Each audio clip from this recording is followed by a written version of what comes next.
Hello everybody, welcome back to Silent Hill 2 Remake. We are in the home stretch of the game, so let's get right to it.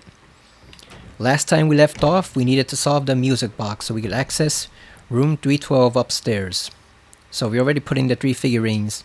All we have to do is just turn the dials to properly open up the music box. According to the PS5 screen, we only did 5% of the game last time, so we got a good 2 hours left. So this is actually a relatively simple puzzle. I played around with it a bit before starting up the recording. It's basically like those panel piece puzzles in Resident Evil 2 Remake. Remember those panels that Leon and Claire had? You basically just have to connect all the wires and, in this case, make a path for the figurines so they can each reach one of the 3 doors. So it might look like a complicated tangled mess of wires, but it's actually not that difficult. So we got that one there. You see it's connected both parts, the door and the figurine. Got the second one. This one's a bit more complicated because you got the 2 moving pieces. You got the outer piece and you got the inner piece. So you want to try moving the outer one first.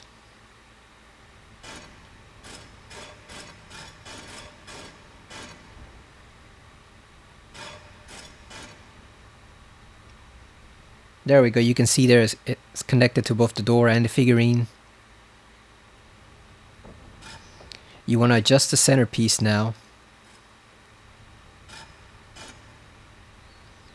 There you go, you can see the path lining up.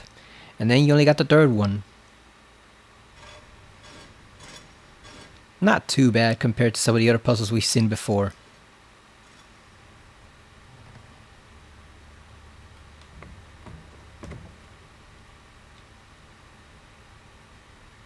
I think that one's a bit out of order. Or do we have to activate it? Oh yeah, we do have to activate it. Never mind.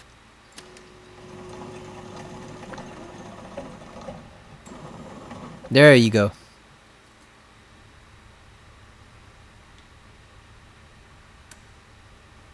Oh, what began with 3, one would soon deplore, 7 kindly souls open up the door. Trading 1 for 2, away she would roam, but the love of 5 would bring her back home.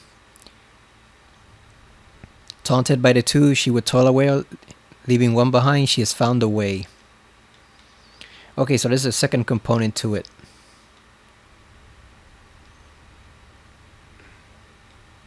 So I guess we have to turn them in a certain order.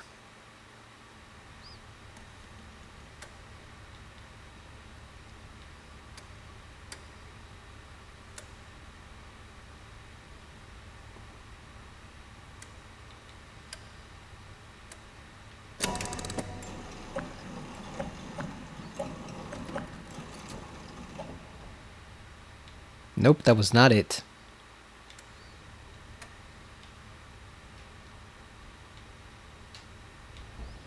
So how do you know which one you're supposed to move first? I got the first part correct, lining them up properly, but how do you know which one to actually turn first, second, and third?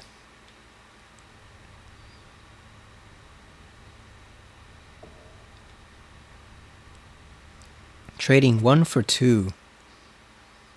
Oh, okay, so I guess they're in the proper order. Okay, so this one's 7 kindly souls, so I'm guessing that one's Snow White. So that would be the one with the apple, right?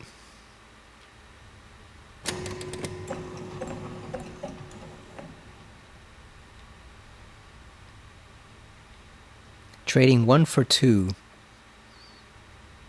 The love of 5 would bring her back home.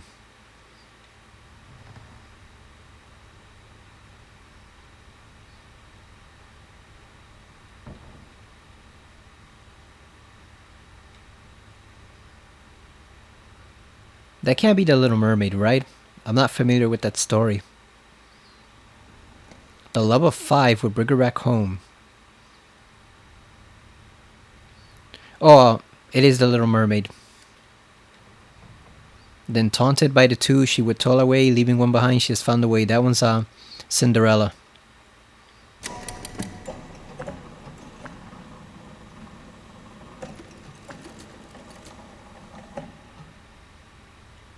That did not do anything.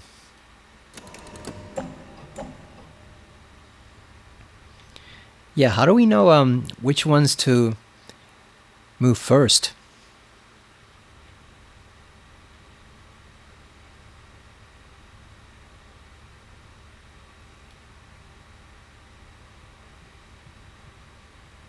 Yeah, basically all of them have to enter at the same time, I'm assuming. So one of them can't be blocking the other one. So which one, how do we know which one to press first?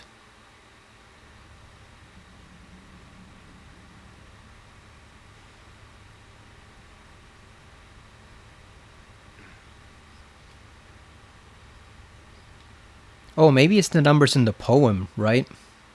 7? I thought it was the 7 dwarfs. What if it's let's see, does it reset? What if it's the turning the keys? I guess might as well try it.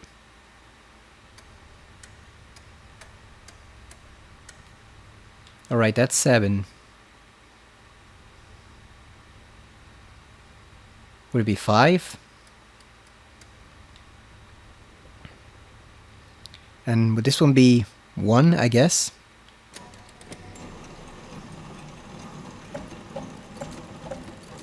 Alright, there you go. We got it. Took me a while. I kept thinking of the actual story numbers that of the characters. And no, it's that you have to look at the numbers. Because I noticed that's you can see you can turn each key individually, but you don't turn them fully left or fully right. You can actually turn them at angles. Alright, so we got the corridor. We're gonna hear the music.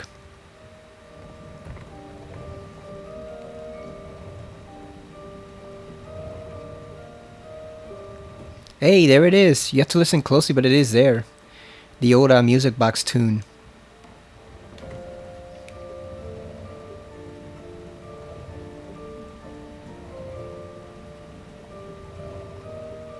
Yep, it's exactly the music box tune. I have that tune on my phone. I also have it on my computer. I listen to it every once in a while. It's a pretty neat tune. Maybe we could tone the sound effects and the voices down next time and turn the music up so we can hear it more properly. Alright, so the path is pretty much clear for James to go up to room 312. Let's see what we find there. I did like it when it was louder before and it echoed across the entire hotel. It gave it kind of a hopeful atmosphere. By the way, when I said, well, I want to clarify something. When I said that this game looks pretty good, I mean in terms of like other games along those similar lines, like Alan Wake, Resident Evil, etc. I know there's a few games, God of War, Stellar Blade, etc. that look a lot better than this one, as somebody pointed out online.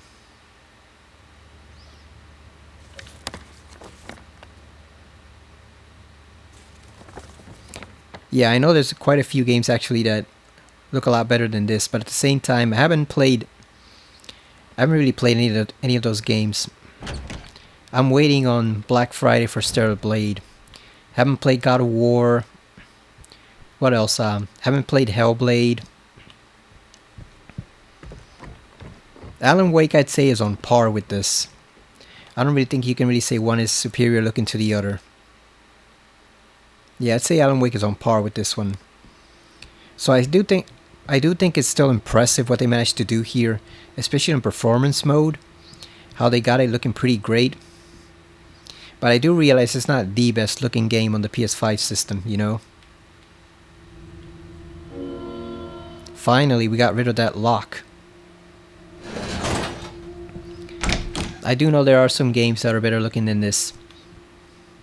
But my point that I was trying to make online, and probably in the last video, was like how far do we need to go in terms of graphics before we decide, you know, enough is enough, and we rather focus on performance rather than everything looking as lifelike as it possibly can.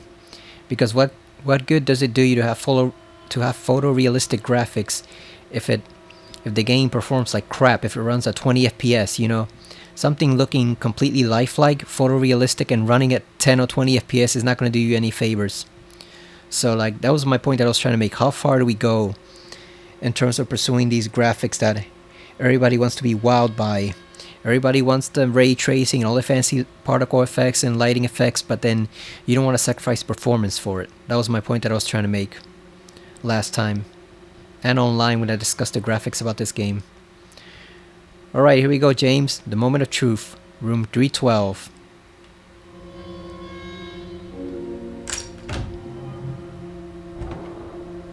Oh, it looks exactly the same. Truly special. Ooh, it's a bit of flickering right there. Looks like they kept the layout more or less the same.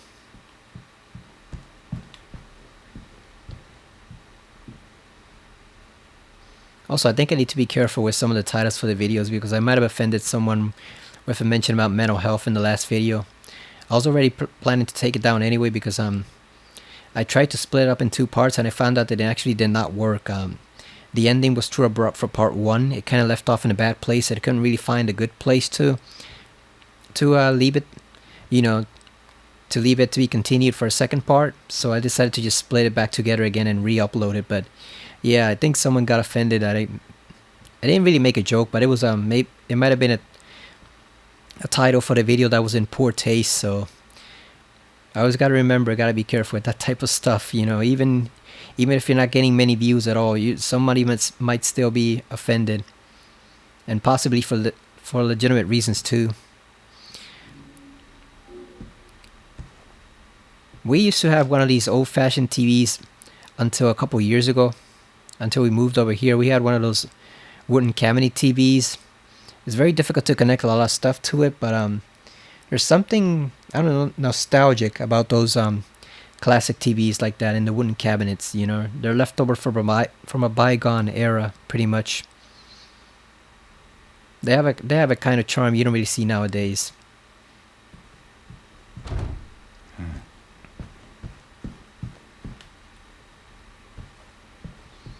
Alright, here we go. Let's put in the videotape.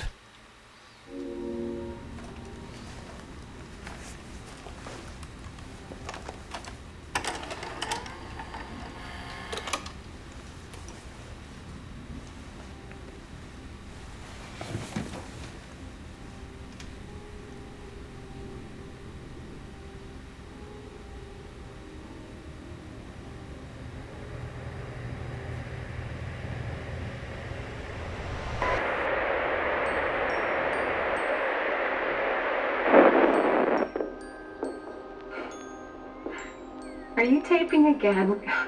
Come on.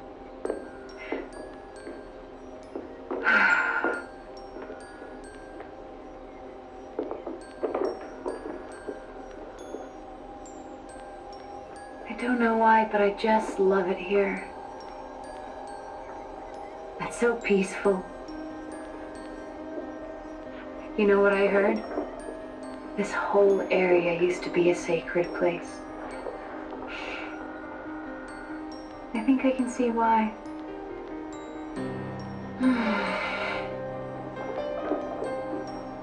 It's too bad we have to leave.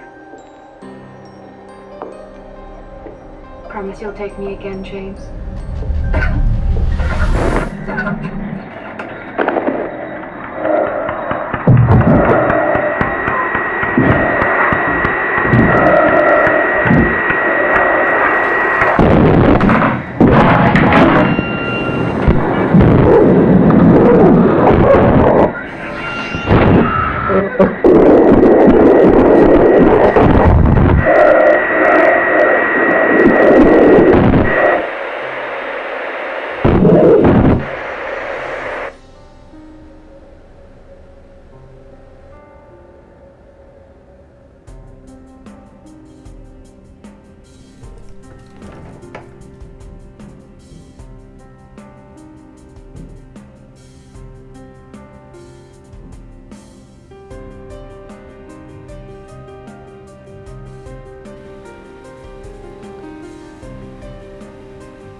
There it is. Both the truth and the classic theme. Hey, there you are. Do you know where Mary is? Come on. Talk to me. Mary's gone. She's dead.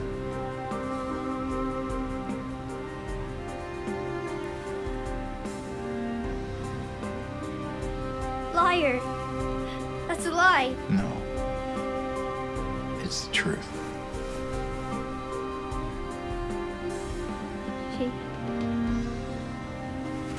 She died because she was sick.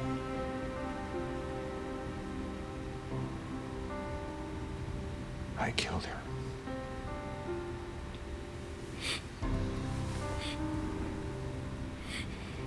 Killer! Why'd you do it? I hate you! I want her back. Give her back to me.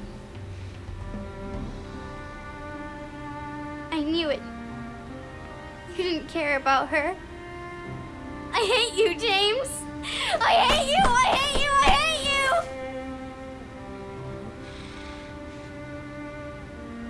She was always waiting for you. Why? Why? I'm sorry. Mary, you know, isn't here.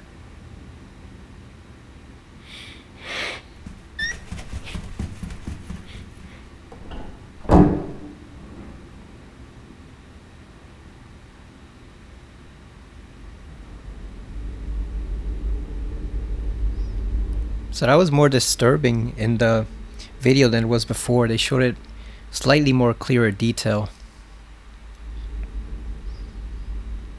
Laura was also more emotional there too, I noticed. In his face you could see the sorrow on it more clearly. Where are you? I'm waiting. I'm waiting for you. Please, come to me. Please, why won't you come? But where are you? You're so close. Please, don't leave me out here, James. James.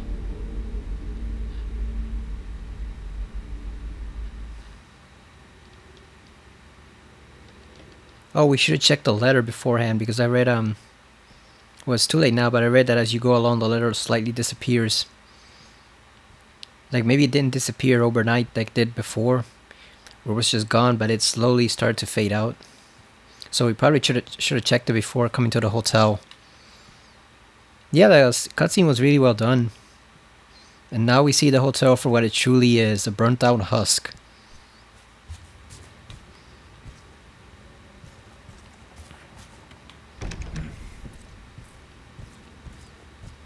Because it's difficult to describe, but the Laura before in the original sounded more like an adult's, or rather a teen's version of what a little girl like that should sound upon hearing something that devastating.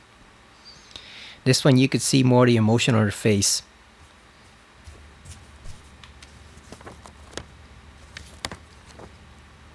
Somehow I don't think that's Mary, James. Yep, now we see the hotel for what it truly is. Just a burnt out ruin.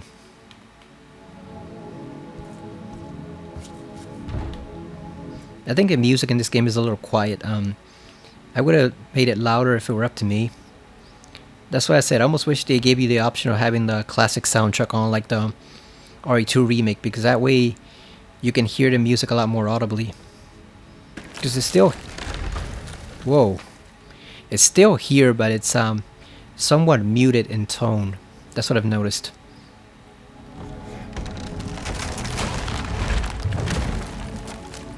So when I play on hard mode next time, I'll probably have to crank the volume way up, even louder than it is now, so that I can properly enjoy it.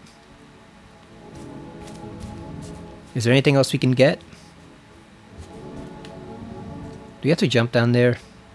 I hope not.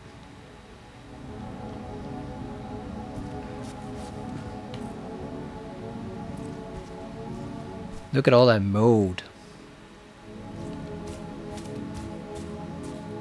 Starting to look a bit like The Last of Us in this place. Okay, we have to go through the wall, which means there's probably gonna be mannequins on the other side.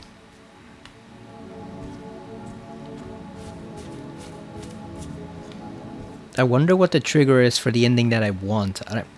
I'm not sure. We might have done enough. I'm hoping there's one more before the end, because otherwise we might be a bit screwed.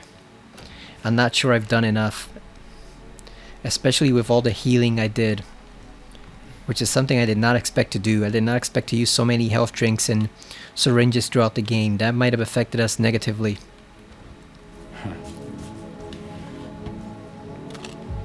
More bullets.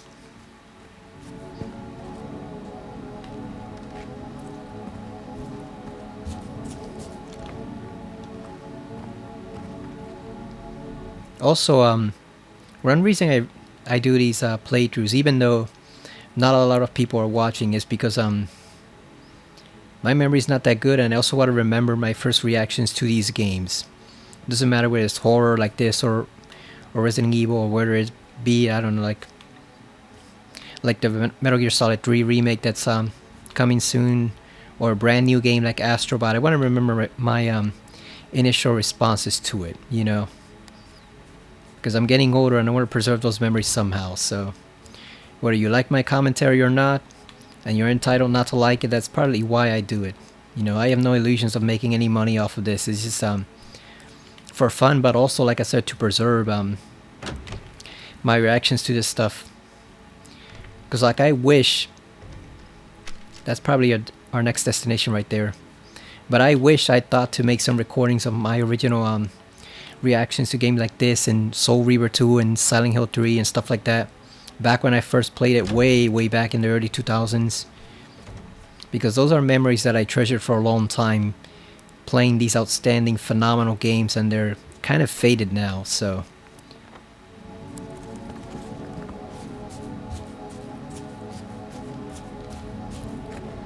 I don't really have those memories in crystal clarity anymore, which makes me wish I'd recorded them. Metal Gear Solid 4 too. Well, are we gonna fall through the floor?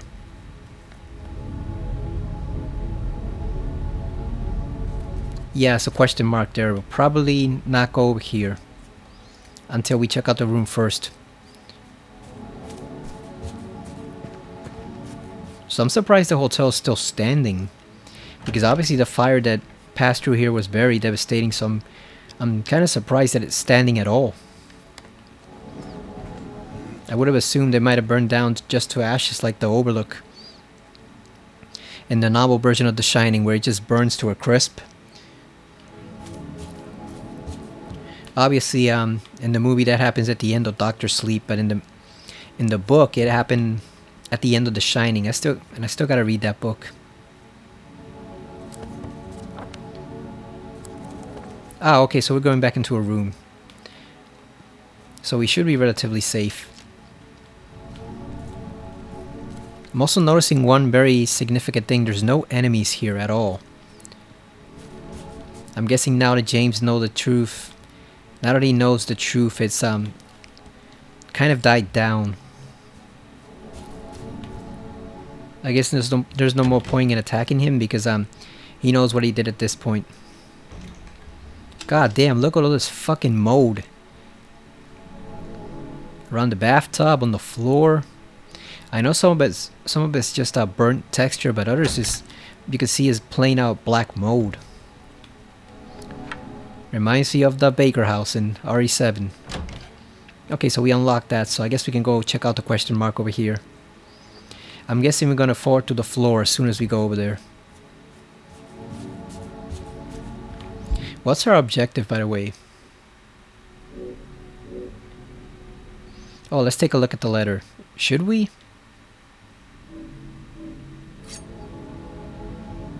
We probably should have checked out that knife sooner.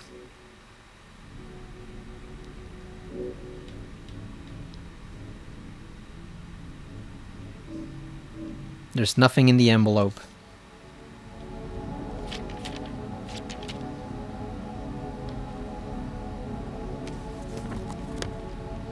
So was it just a blank piece of paper the whole time? Or did it just magically dissolve? So how do we get in there?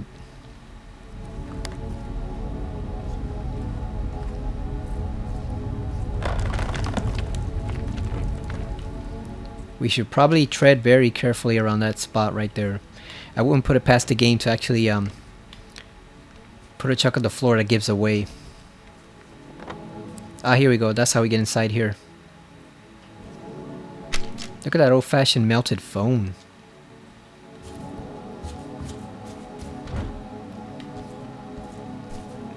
I'm wondering whether I should make the hard playthrough next time just all gameplay, just so I can properly enjoy the game without having to provide commentary or share stories or anything like that. I'm wondering if we should just make it gameplay only, especially because as a hard playthrough, I assume people will be checking it out just to see what's waiting for you and maybe get some tips and stuff like that. So it might be better to just do that one without commentary, and then we can save any further insights we have for the quality playthrough, where I just comment on how good it looks compared to performance mode, especially because I know the patches fixed quite a lot of things. So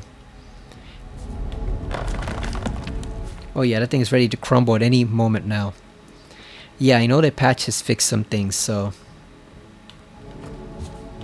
hopefully it'll take care of the stuttering when he enters through doors or goes to the crevices or stuff like that. You can see right there, there's a tiny bit of stuttering that happens when he, I wouldn't say gets stuck, but when he interacts with certain textures in the environment, there's a certain stuttering that happens in his motions, and you can see it in the cutscenes too. I saw a video show up in my feed for YouTube with regards to how it improves the cutscenes. They were showing a side-by-side comparison, and they went pretty much through all the cutscenes in the game. So I haven't checked that out, obviously, because I've been, watching this. I mean, I've been playing through this, so I don't want to watch further ahead and get spoiled on the game. Still can't get it right. 22. Yeah, I didn't want to spoil myself on the few cutscenes that were left, but it goes to them side-by-side, pretty much all of them, and compares, and apparently there's quite a bit of improvement once you install that on the PS5 version. I would have thought major improvements would be saved for like the PC, but I guess they actually managed to improve it. Is there anywhere we can use that? Doesn't look like it. I wonder if this is going to loop you back to the second floor like it did in the original.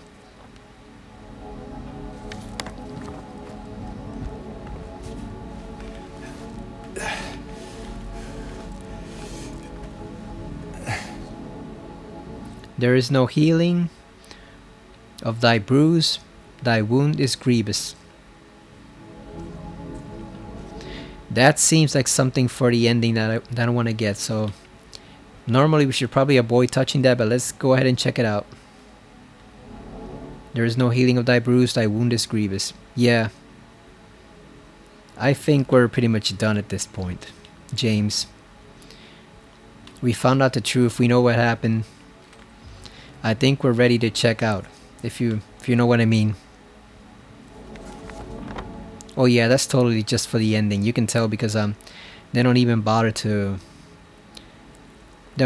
provide you a way out of here. So that is totally just for the ending, optional. And I'm guessing now is when the floor is going to give way. Okay, it's blocked over here. I guess maybe we have to go downstairs?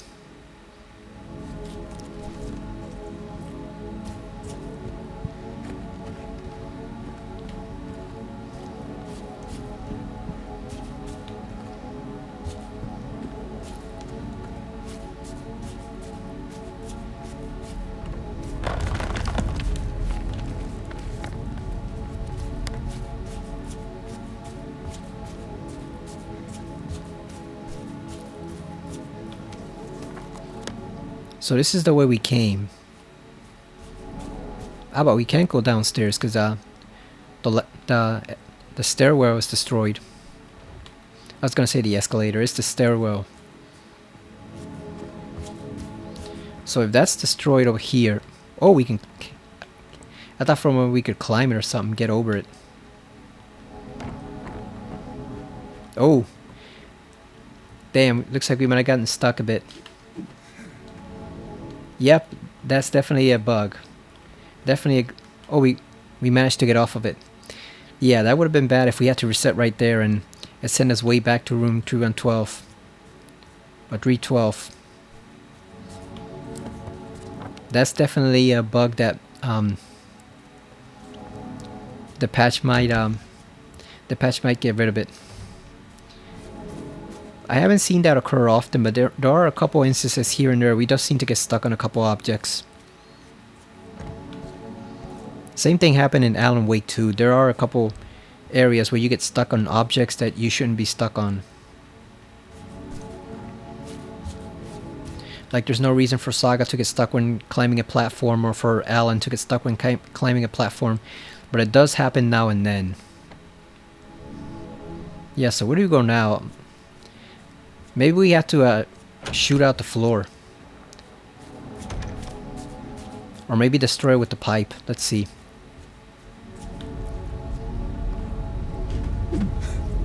Nah, let's try shooting it out.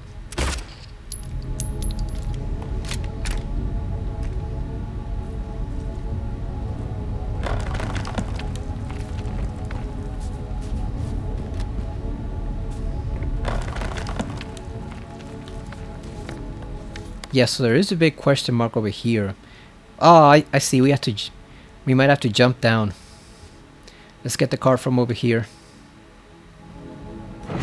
Maybe we have to jump down to give it enough force.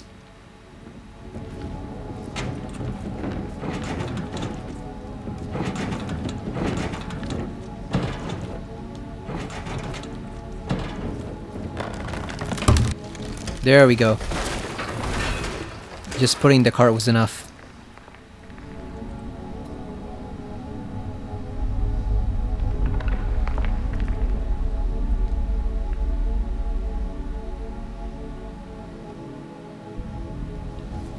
Yeah, I thought we might have to climb over here. And I guess that's what they make it look like, so that you think you have to climb up there on the ledge. But no, you just have to move the cart over here.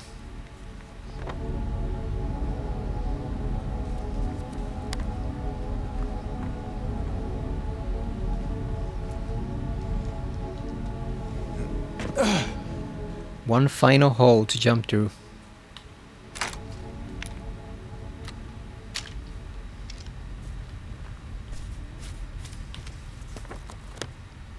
Okay, so it's not looping back around. They changed that aspect of it. So that was almost like a little Twilight Zone effect where you were just looping around the different parts of the hotel, depending on what room you took. So they've changed that aspect. Now we're actually just going throughout the... We're just going normally throughout the hotel.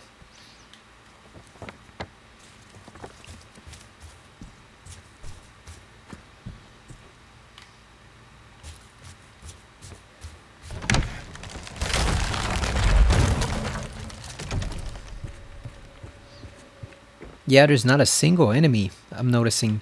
They've all disappeared. Except you know who is waiting at the very end for us. You know who he is. That guy hasn't gone anywhere, but the regular enemies themselves have disappeared. As always, we're going to save on the second save, just in case anything goes wrong.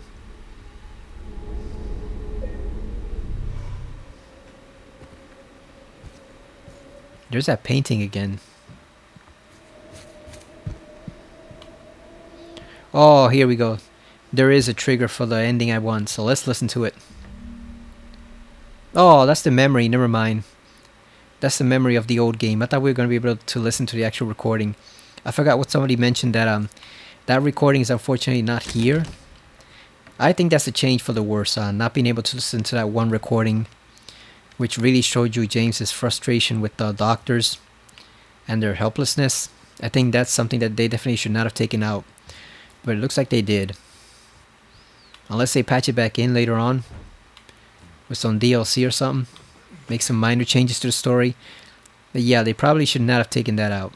That was I think that was a necessary thing we needed to hear, and the game is slightly poorer for not having that recording in there.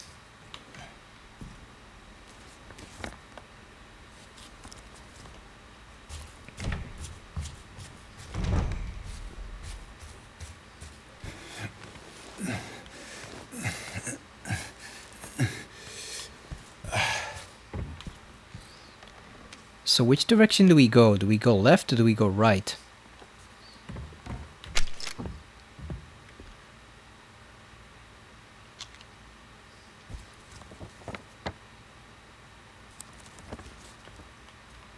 Maybe we should explore over here. See what this leads us to first before going down that passageway right there.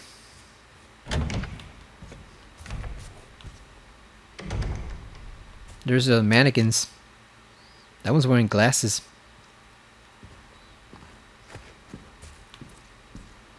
Yeah, there's multiple paths now, so it's starting to get a little confusing where to go.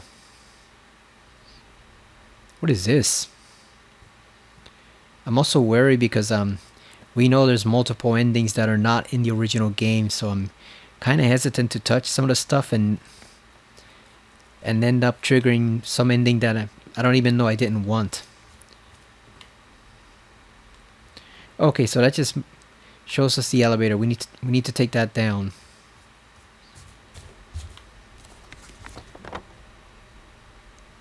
So if that's the elevator, I guess maybe we should check out over here first, just in case we're not able to go back. Because I think in the original, once you took the elevator, that was it, right? That you were stuck down there in the basement.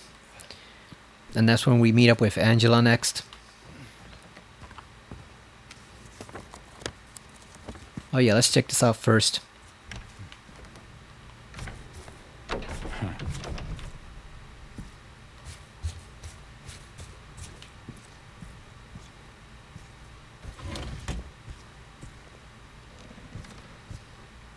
For some reason that sheet I thought looked like a bunch of dead fish right there. I don't know why. Oh, here's something we can bust down. What's over here first?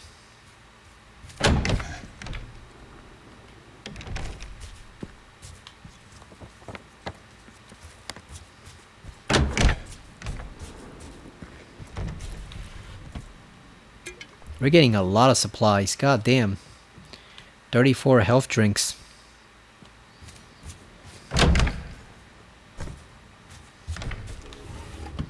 And bullets. I think we've hit a dead end. Where's the door we have to bust down? Is it over here?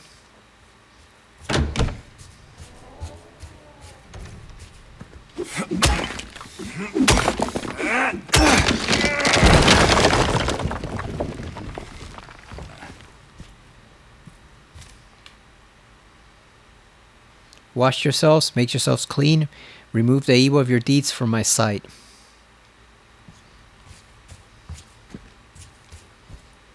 That sounds a bit like the Crimson Tome from the original game. But we know we don't get that until the second playthrough probably, so I wonder what that is. Maybe it's just further hinting that James still needs to atone a bit for what he did. And this leads us to right over here.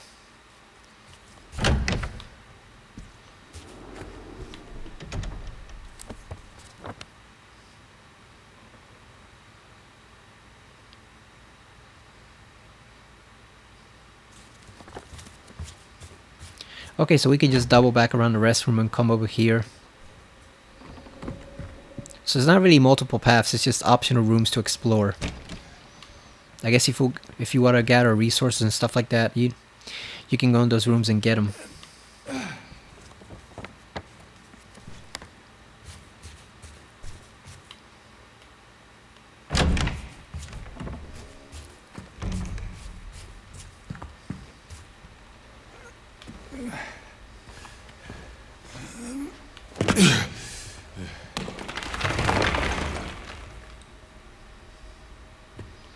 kind of too quiet with no enemies around, you know. I miss the noise. You got used to them, the radio going off every few seconds, the noises they make, and now it's just silence. Oh, here it is. Will not be cured. All that suffering. I am no longer sure if it was of any use. If it meant anything at all. I can't say if it was newfound understanding. If there's any wisdom to be had in all that happened. I suppose that's for you to learn. And I hope you will. Okay, so that's the psychologist. He was unable to cure any of his 3 patients, who we know now are modeled after James, Angela, and Eddie. He was trying to help them and he couldn't, so that's his bit of despair right there. So, honestly, I think the old message was far stronger. The one from the doctor telling James that there's no cure for Mary's disease. That one was way stronger than this one, but I get the point of this one. And I have the feeling that might take the place of the other one as a substitute in getting the ending I want. Because I want a very specific ending the first time we play this, and I think that might have been enough to trigger it. If not, I'm hoping a certain conversation pops up in the next hallway so we can get the ending for good. I want to cement that thing.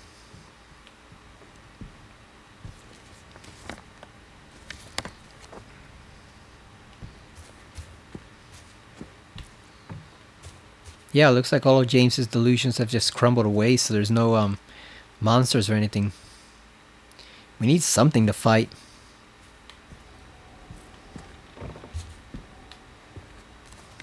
It's too quiet, there's nothing here. I get the symbolism, but I want to whack something with the pipe. Just once.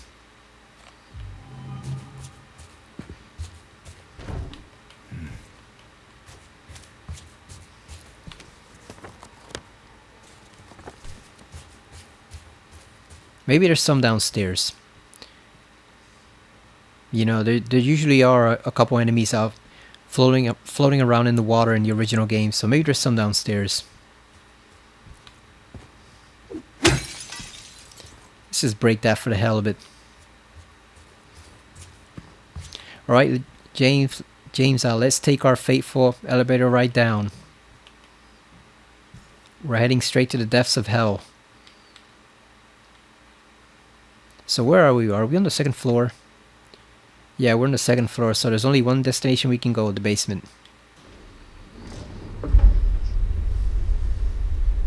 I don't see how we had 2 hours left on the game unless they include in the credits, maybe.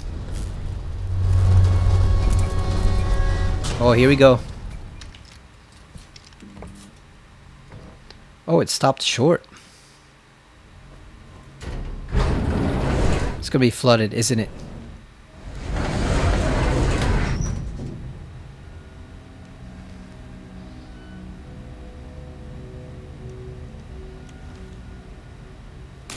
Yep, you can see the water shining right there. I think there might be a few enemies here. Especially as we get closer to a certain you-know-who.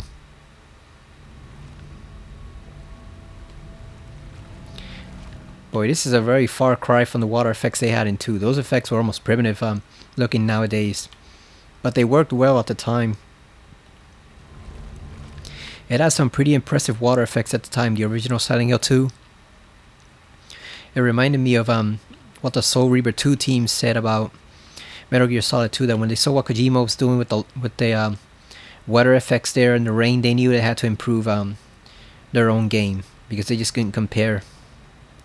They couldn't compete, so it actually inspired them to improve their game quite a bit. And they worked on the rain effects in that game,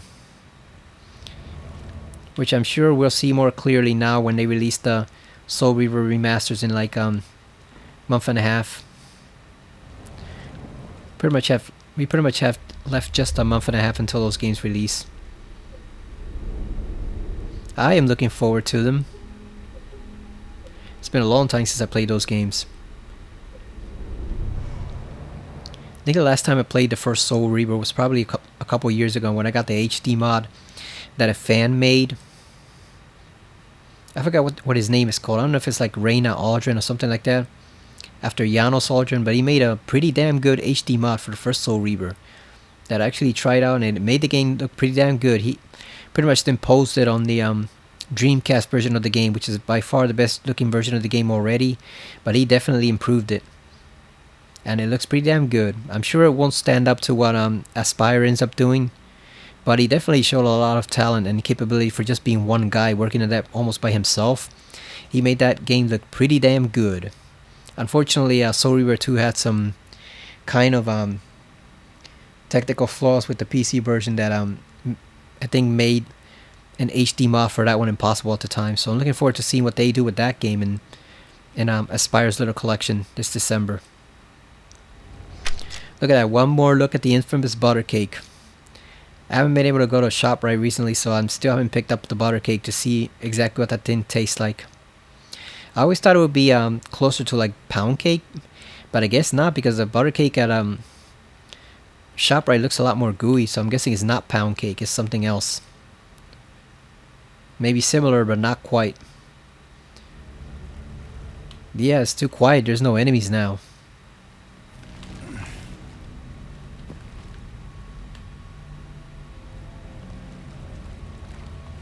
We need something to attack us, especially with all the ammo we're getting. And more ammo. Why don't we just grab one of those wine bottles while we're at it? Just bash an enemy over the head with it. Oh, we know what's going on there. That's gonna be bad. That's gonna be damn tragic right there. We already know what's going on in that room. If you've played the original, you know. It's burning in there, literally.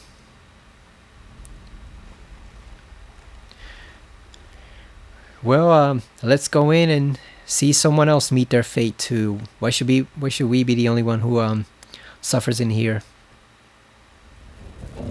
Oh, look at the fire.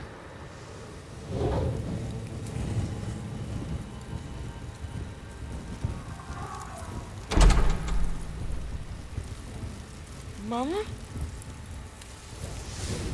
Mama! I was looking for you. You're the only one left. Maybe then I can finally rest. Mama. What's wrong? Wait. You're not my mama. It's you.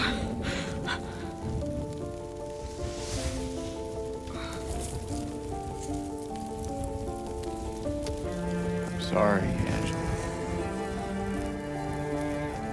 I think you were right. What we're looking for is not here. Not anymore.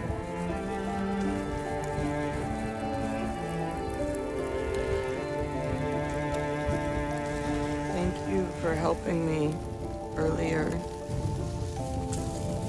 But I wish you hadn't. Even Mama said it.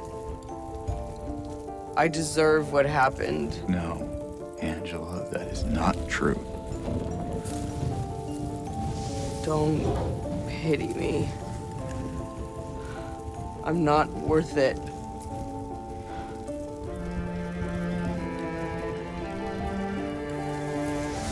Or maybe you think you can save me?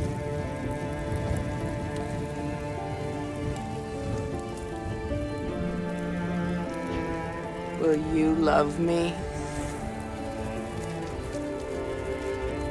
Care for me?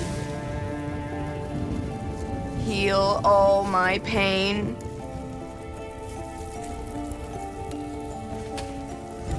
That's what I thought.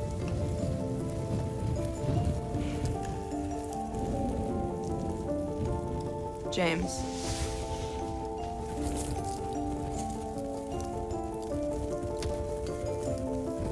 Give me back the knife. No, I won't. yourself.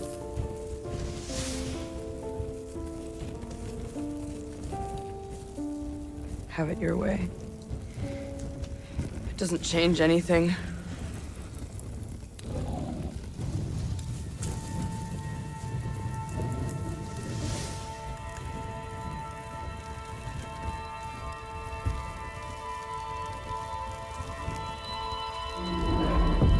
It's hot as hell in here.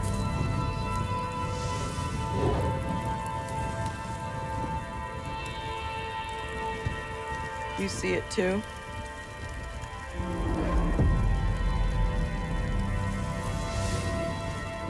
For me, it's always like this.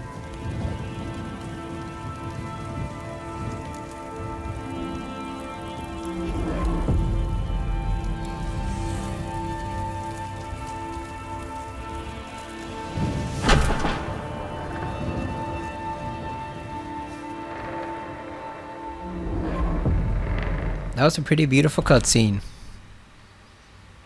Yeah, James, there's nothing left for us in there. He seemed a little more resigned there. I think in the original he had a bit more fight left in him.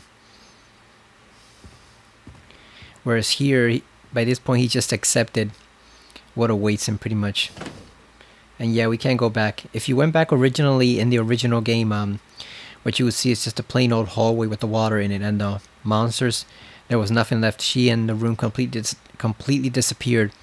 But here, you can see now we're locked from it.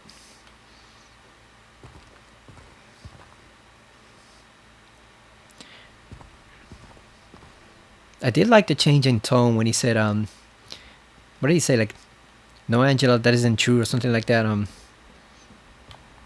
Because I think the old James,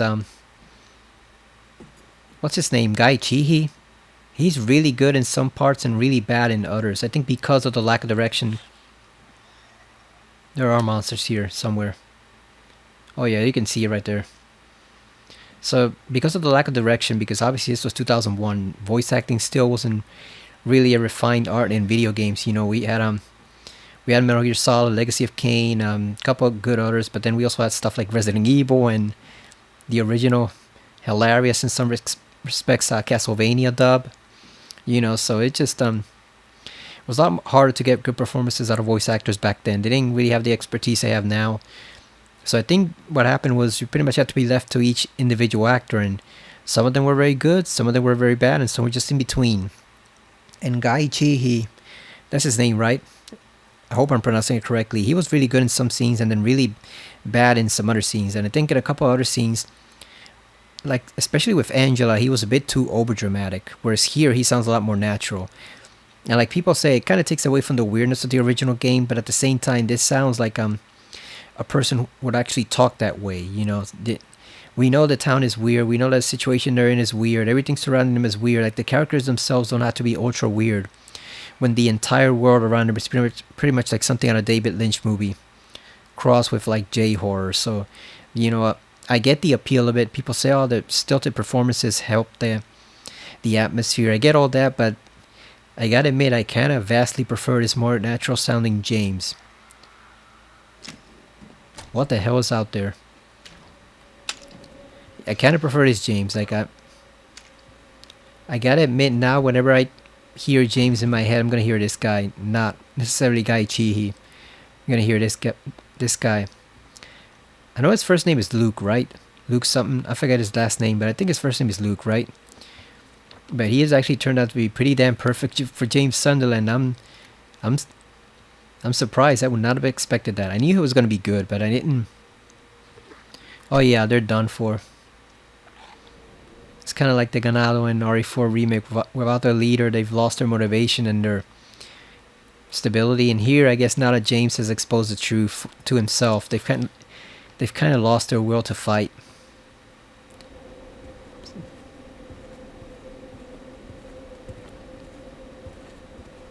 I was about to say that one's not even complete. It's like half of it, but yeah, it kind of is. It kind of is folded on itself, right? Yeah, they're kind of folded in on themselves. I guess they no longer have the guilt to sustain them.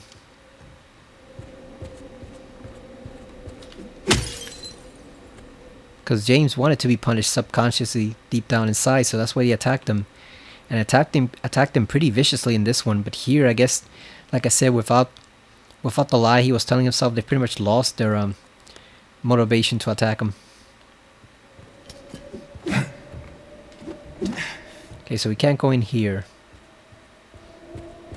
Can we climb into it? Broken down coffee pot right over there. Remember, we can save just by drinking coffee and leave within 2.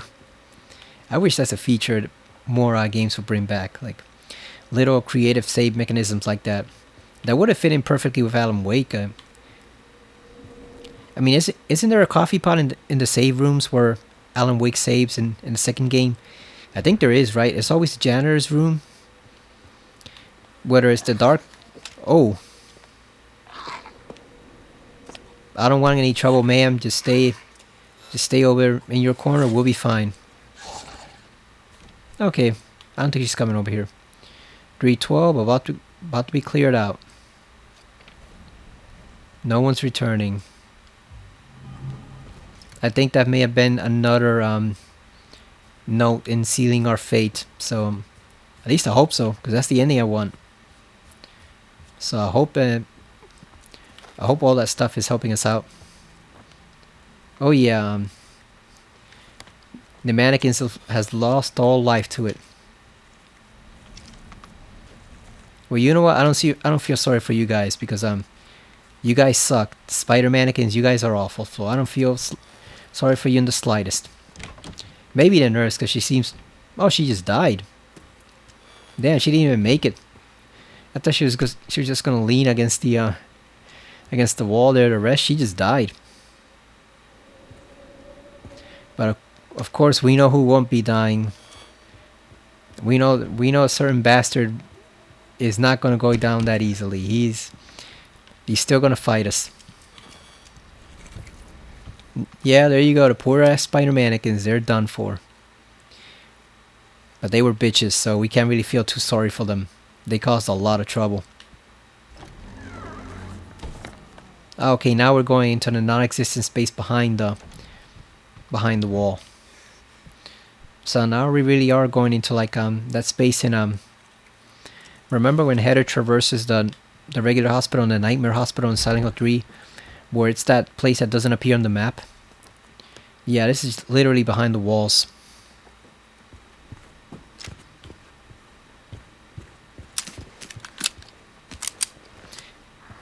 There's another one. So they literally all just died. Surprised we don't have the mandarins hanging underneath the grating. Anyone remember a TV show called Farscape? I've been thinking about that show recently. That's still one of my top sci-fi shows of all time. I gotta go back and revisit that.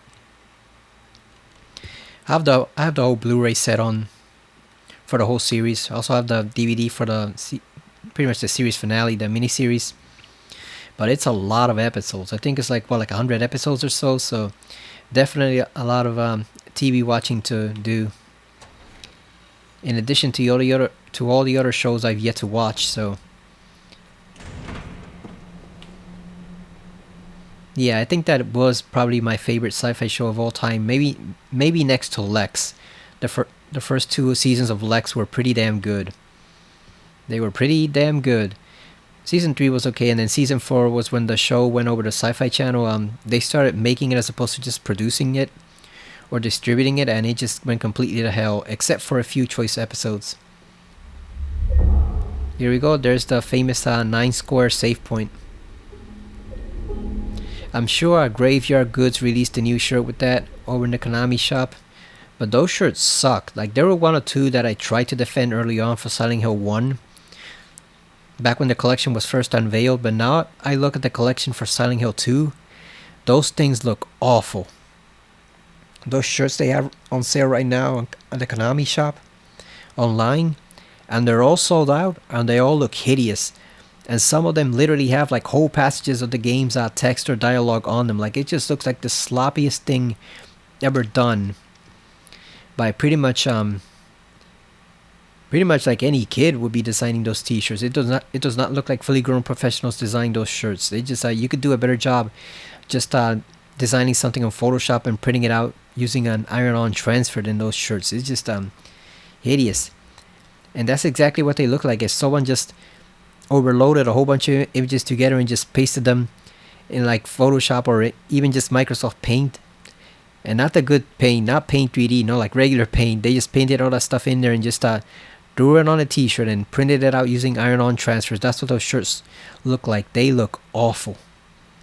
And some people are joking on Reddit that one of those shirts is probably going to spoil the whole twist of the game because they're putting entire passages of notes and speeches and cutscenes in like the very front of the shirt. So one of these days, one of those shirts is going to spoil the fact that James killed Mary right there, right on the freaking t-shirt.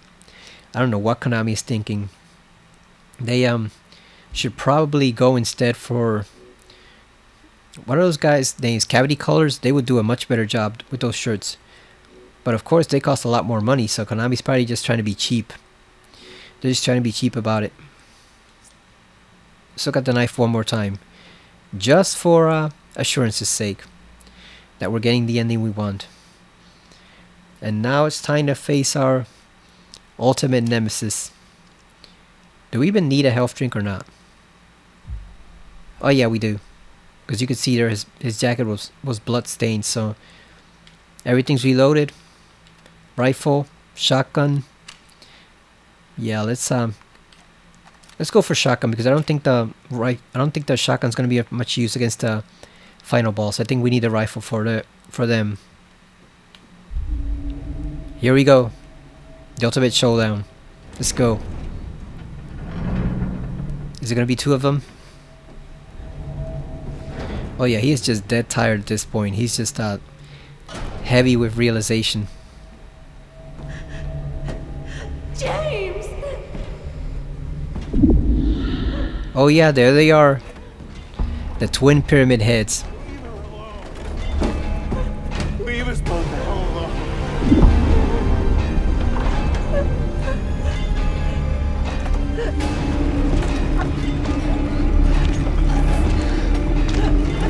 They've got hits of the old music theme.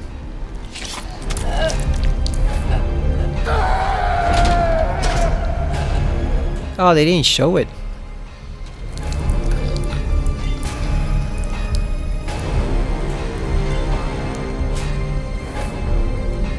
Okay, that kind of took away from the power of the scene. They didn't show him spearing Maria.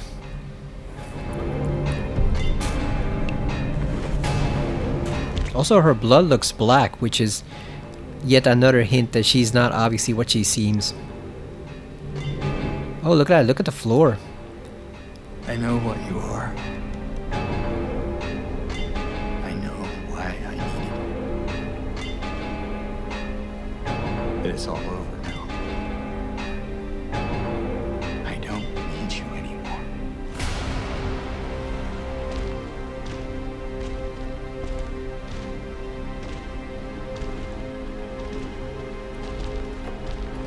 Oh, they teleported. Or else they jumped down. Yeah, they don't really care. They're still gonna try to kill him anyway. He needs to answer for what he's done. Ooh! Okay, Pyramid Head's serious. He doesn't care one bit that James is accepting now. He's just still gonna finish his job. Damn. Okay, they hit hard. They hit mega hard.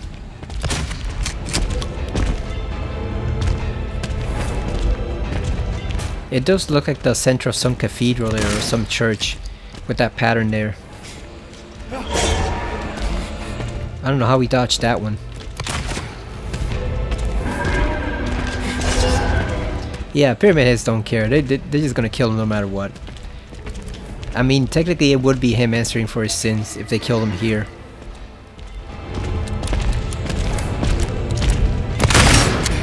Like, the town will give him a chance, but at the same time, it would accept him dying in this place because he would have fulfilled his purpose.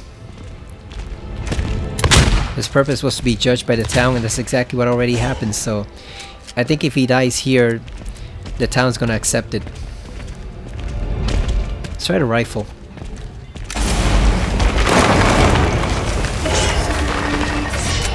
Why did that fall down? Oh, I thought they were done. They're still not done.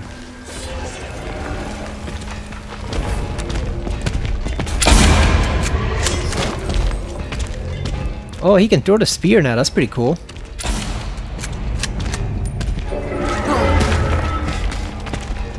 At least he throws a spear better than the freaking creeper from Jeepers Creepers 3. That thing was disgraceful. Have you ever seen that film?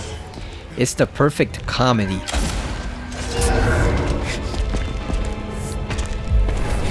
Good thing we have all those massive syringes. Yeah, that film is a perfect comedy. It has ruined the creeper permanently as a horror icon, but it's hilarious if you watch it. God damn. They're not playing around, they really are trying to kill him. It's like game's over at this point. They're done messing around. You think it's two of them, or is it the same one split in two? Like, is it the same entity controlling both of them? Or you think it's two separate ones? I think it could go either way. It could be like the Borg, where they all share one mind, or it could be two separate entities.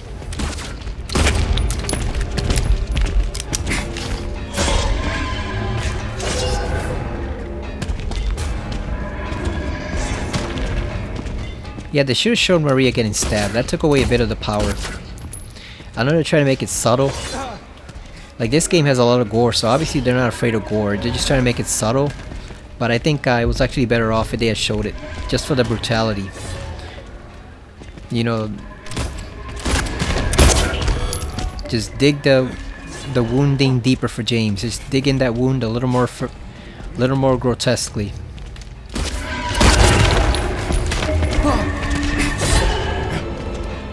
Like, drive the nail in just a tad more brutally.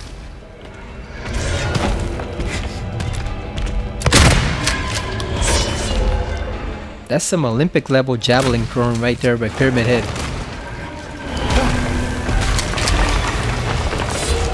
Which makes sense since he was in that Konami sports game.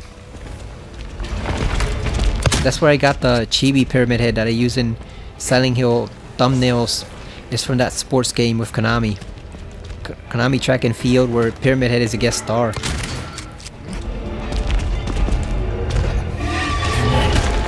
Damn, they're actually pretty damn durable too. Like, we're hitting them point blank range. With the shotgun, it's not doing anything.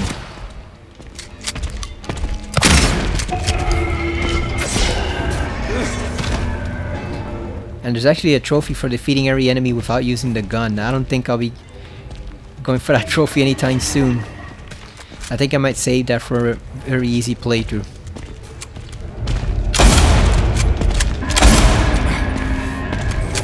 Oh, they're finally giving up.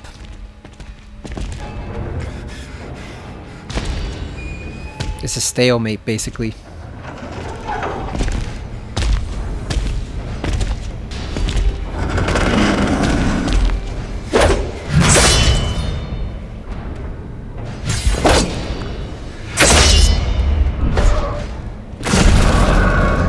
So they commit ritual suicide to both of them. Look at that shot right there. So they can be killed, but it has to be them who kill themselves. Obsolete.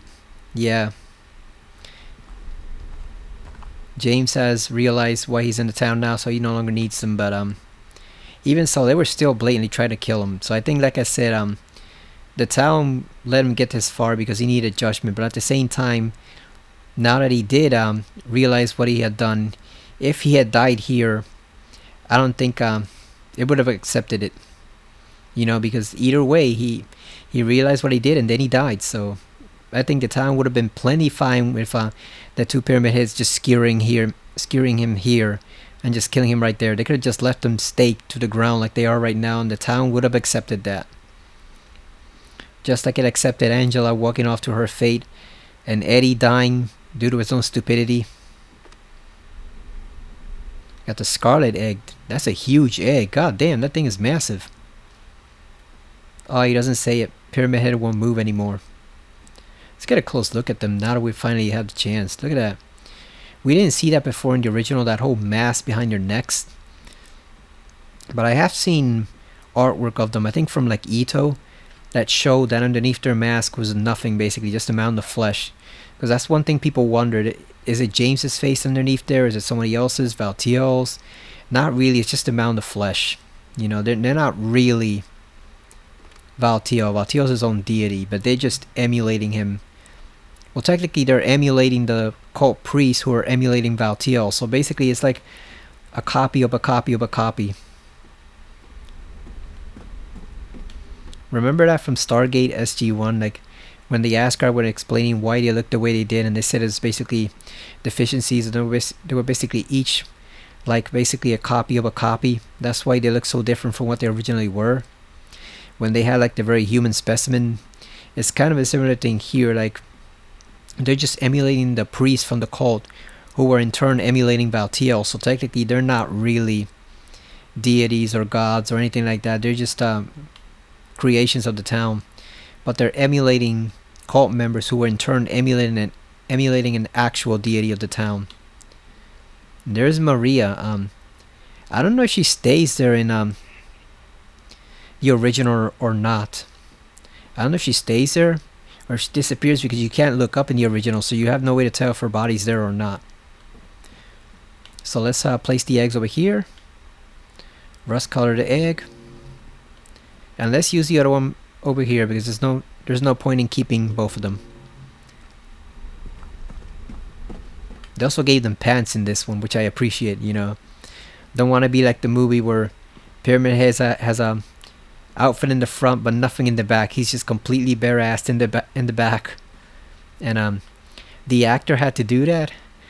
And the actresses that played Rose and Sybil, you can see in the bloopers, were just laughing their asses off, seeing that guy stomp around with his bare makeup covered ass while masquerading as Pyramid Head. They were just laughing their asses off.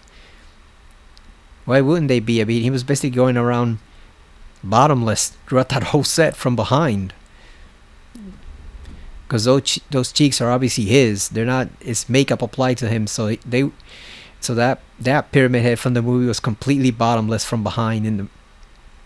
And you don't see it in the film, but the actresses saw it on the set, and they were just laughing their asses off in the bloopers. You should check those out sometimes. They're probably they're already on the DVD, the regular ass DVD that you can get for like $2, but they're also probably in the special edition Blu-ray from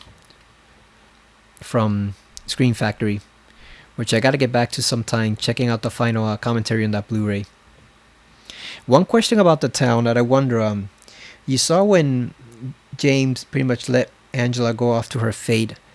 I wonder if he had pulled out his gun and shot her right there, just to put her out of her misery. I wonder if the town would have reacted to that. Like, whatever forces are guiding the town, whether it be spirits or demons or gods, whatever, I wonder if they would have reacted to that and punished him. Or would it have been like, well, she fulfilled her reason for being in the town, so we don't mind so much. And James already knows he's a murderer, so it's not going to make him a ton of difference. Like, I wonder what they would have done if he had just pulled out his gun, aimed at the back of her head, and just killed her right there to put her out of her misery. I wonder what it would have done to him, or if it even would have reacted at all. Because they sure as hell didn't give a crap that he killed Eddie, you know. He blatantly murdered Eddie in self-defense, and yet the town didn't give a crap about that. I know it's partly because he had his own crime that he had to answer for. But at the same time, it was because Eddie's arc was pretty much done. Like, there was no redeeming him, so he pretty much had to die. So I wonder, since Angela's arc was done already and she couldn't come to terms with what happened, I wonder if James killing her would have had any type of effect, or if they just would have let it go. It seems to me he's already a murderer, so they might have actually just let it go. I'm talking about it like it's almost a council of gods or something, but I know it's more complicated than that. We don't really know what runs the town, but I think it probably would have let James go maybe if he had killed her, because I At that point, he's already acknowledged that he's a murderer. So what's one more pile of blood on his hands? It's not gonna make any difference.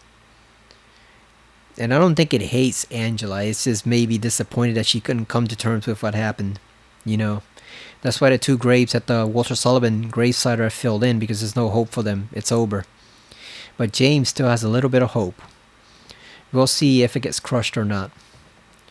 So this is the last speech. Let's see if they kept the last speech before the final doorway, because if they did keep that speech, we're going to listen to it fully. That should get us the ending I want. If they took it out, I'll probably be slightly disappointed, because that's actually a really damn good speech. Of all the voice actors in the original game, Mary was by far the best. Mary/Maria was by far the best actor/actress in the original game. Like, James was fine in some scenes, Turbo and others. Eddie was okay, if a bit weird, which he's supposed to be, but still. Laura sounded a bit too bratty at times. I know she's a kid, but it made it really difficult to like her. You kind of tend to hate her, which is bad, because once you realize what her role in Mary's life was, you kind of want to be sympathetic towards her, but the voice acting is kind of makes it difficult. But let's see. Mary was the original. Like I said, Mary was by far the best voice actor in the original game. So let's see if they kept that speech. We got the long hallway. It's a good sign so far. Let's see. What do you want, James? Oh yeah, here we go. Flowers? I don't want any damn flowers. Just go home already. Look at me. I'm disgusting. Between the disease and the drugs, I look like a monster. Well, what are you looking at? Get the hell out of here. Leave me alone already. I'm no use to anyone. I'll be dead soon anyway. It'd be easier if they just killed me. But I guess the hospital's making a nice profit off of me. Why are you still here? I told you to go. Are you deaf? Don't come back. James. Wait. Please. Don't go. Don't leave me alone. I didn't mean what I said. Please. Tell me I'll be okay. Tell me I'm not gonna die.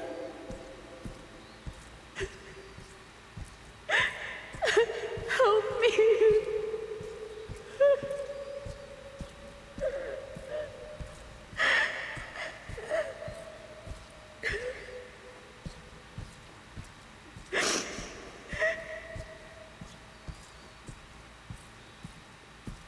Okay, so that was a nice touch. I'm glad they kept that part in, because that would have been off if they took it out.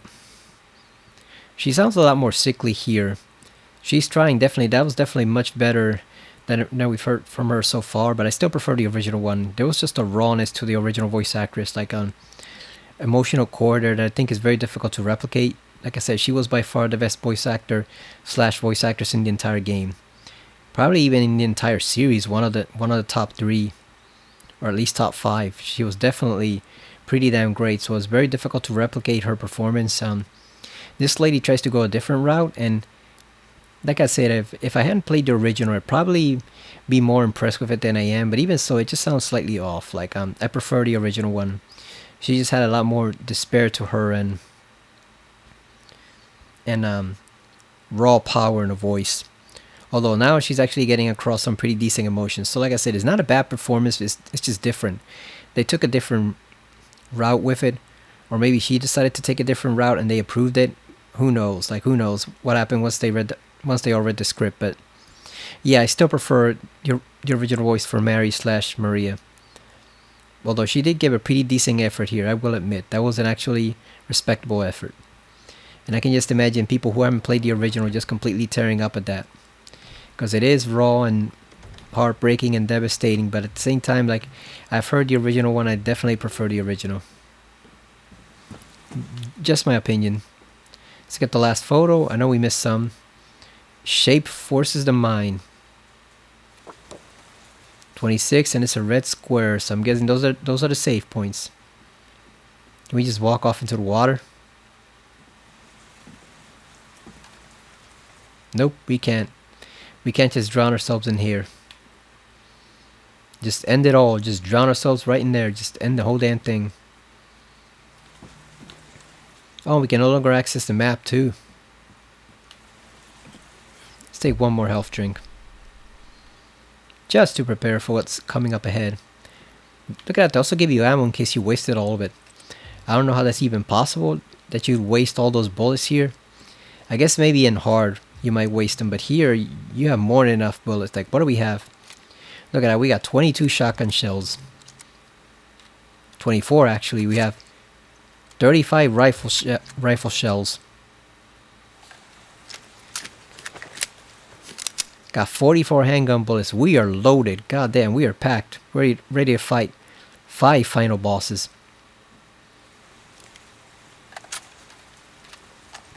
I don't know. That's just my opinion. I think the original voice actress was superior, but this lady does a decent enough job. You know, she's not Ada from fucking RA4 remake, which is a disgrace of a voice performance. I don't care who was responsible for that.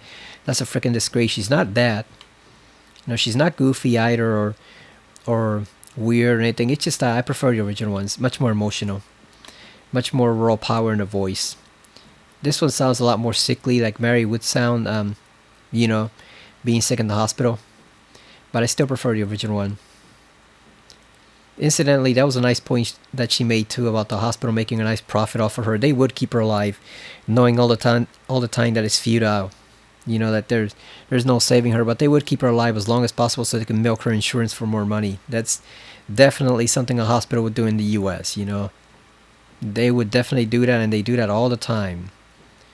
Offering false hope or just prolonging patient suffering just to make a profit off. And that is definitely speaking true to the American medical establishment as far as health insurance. Now, not the doctors themselves, but the health insurance and the billing and hospitals and stuff like that. The administrative side of healthcare, that's definitely something they would do in the US, and they actually do quite a lot. So I can empathize with her in that situation. Alright, so it looks like we had less than 2 hours because we're only at like an hour 23, and I've been going slowly, so I think that probably does include the credits, maybe, and also Mary's letter. That's what the game meant by saying there's 2 hours left. I think it includes the credits and the final letter. Where are we going? Because I thought we were going to the roof, but we're not there yet. Maybe we gotta climb some more. Oh, and I caught a glimpse of the final boss. I probably shouldn't have, but it did. I'm gonna see how I feel about it after they show us the full boss. Oh yeah, we gotta climb this ladder. Gotta climb Jacob's ladder all the way up to our doom. Oh, by the way, I finally managed to sell that Captain America Steelbook, the Winter Soldier, the one I didn't like. Thank God, because I can finally get that hideous abomination out of my house. I love that movie, but I hate the damn Steelbook for it. I bought it when it was really cheap at Best Buy, not really thinking about it. It was one of those impulse purchases. It's like, oh, this movie's cheap. It's normally like 35 or 40, and it's actually 20 now, or 18 or whatever. I just bought it like that, and then one day, like a year later, I woke up and I looked at it just to compare it to my other Steelbooks and Blu-rays, and I realized that thing was hideous, and then suddenly I wanted to get rid of it. But no one would buy it, no takers, until finally today. So thank God I can finally get rid of that damn Steelbook. I already have the original version. I just like I said, I just want to get rid of that one. Imagine if we could just pull a bullet from here and just end it right now. Because we know who that is, and it sure as fuck ain't Mary. Oh, look at that. There's also health scattered around the items. Let's see. Around the area. Let's see. You have health over there. Do we have bullets? No, it looks like that might be it. Just one single health drink. Oh, there's some bullets over there, I think. In the corner. I don't think one single health drink is going to help us out too much. Also, the area looks pretty similar, so I gotta applaud them there. It actually does look exactly like the original arena in the original game where you face the final boss. It looks exactly the same, just with a bit more space and less empty pits over here. So I gotta give them credit. They nailed this. They nailed this this setting. Okay, let's go. Time to go meet our destiny.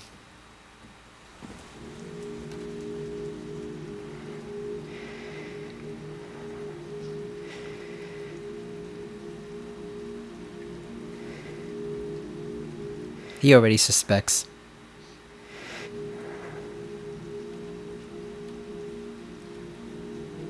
Mary?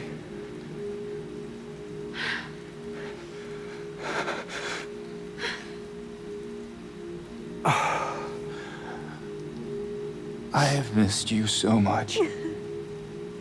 I've missed you too. Oh, maybe he doesn't. We can finally be together. Forever.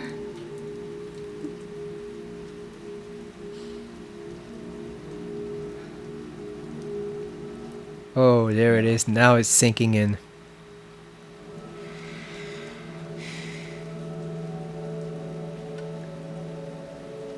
James. Honey.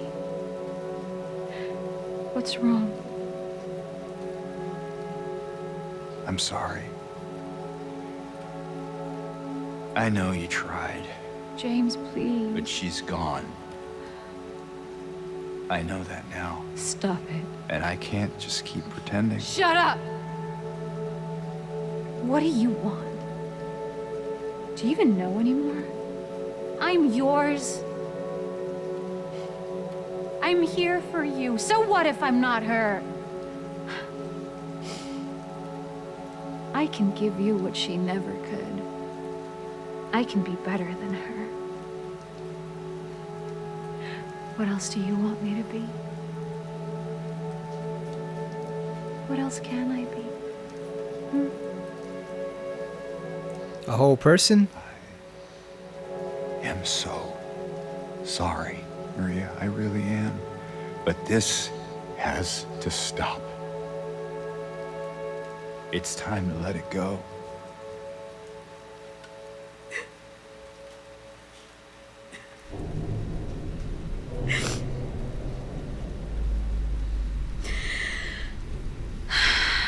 That was the wrong thing to say, James.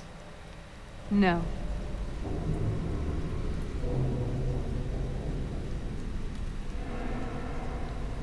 What?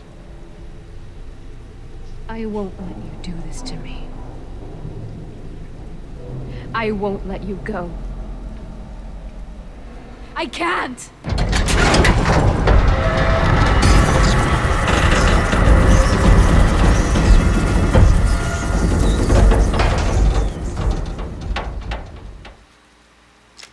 James, just jump out that window. Dive down deep into the lake. She can't get you there. Oh, she disappears now. That's a neat effect. She dissolves with the moths. Alright, we know those. We know damn well handgun ain't gonna do shit, so. Where is she? So she uses them as camouflage. That's a neat trick. There she is. Got her. Oh, the moths actually sting now. They're not just an inconvenience. They can actually do damage. Oh, what's that?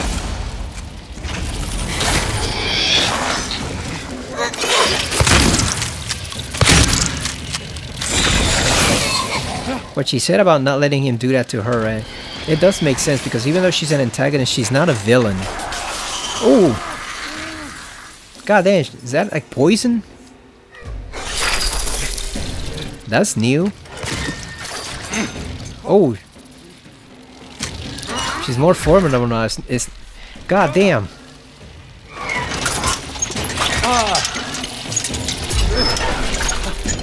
James, get the hell. God damn.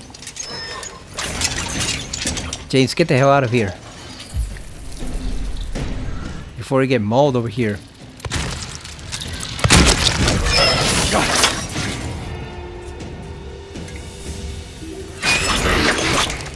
That was too close. She was right next to us.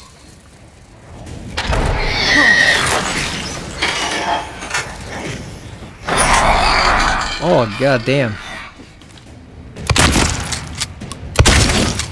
She finished? Nope. It's like that purple gas the poison zombie spew in the RE2 DLC. Remember that one with Kendo, the DLC where you had like the poison zombies? That's what it reminds me of. That poison mist. Obviously it's also a bit like the oh god damn. It's a bit like the Mandarins. How they can paralyze you with that shout.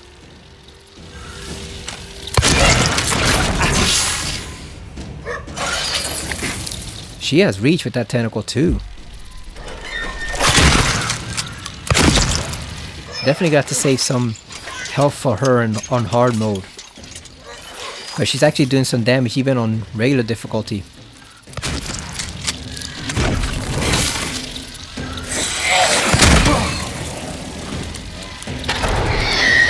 Oh shit, she's right next to us.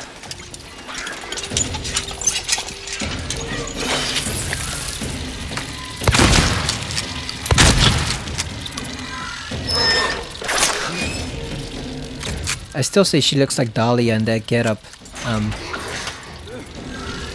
With kind of like that shawl over her head and her face. I still say it looks like Dahlia. Oh, here we go, phase 2. It's gonna turn into a spider, just like the foot monster in the hospital. Oh damn, we're underground now? Is it gonna pursue us? It is gonna pursue us, fuck. Oh shit. This is new. This is way new.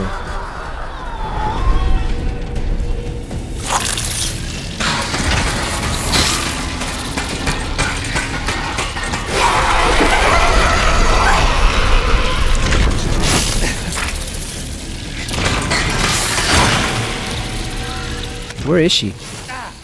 God damn.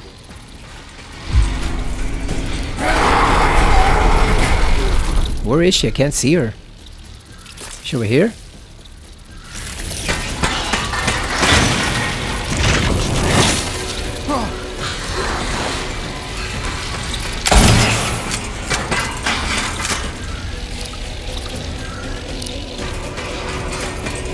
Okay, we cleared out the moths.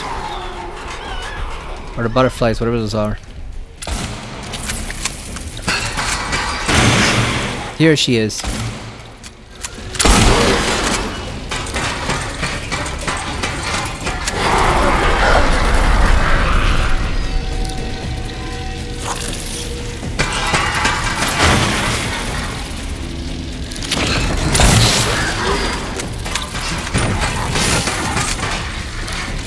Okay, so this one's reminded me a bit too much of the boss in Homecoming. I'm not sure I really dig the spider motif they went with.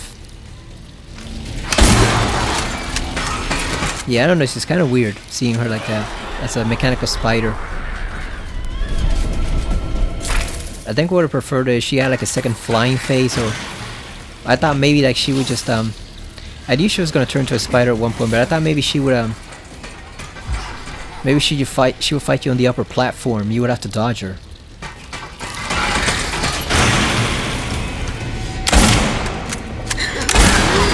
Damn it, James, you fired too late.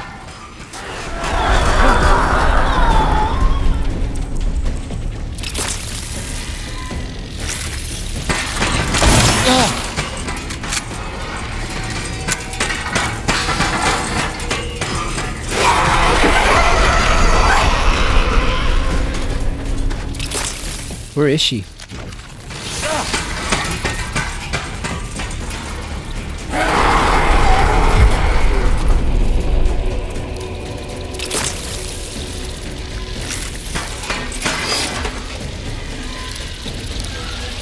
Oh, there she is. Come on, James. She gonna pop out over here?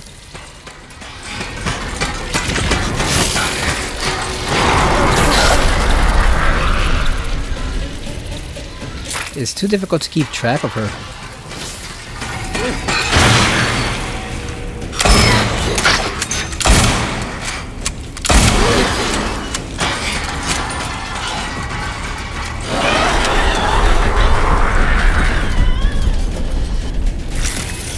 One more health drink, just because.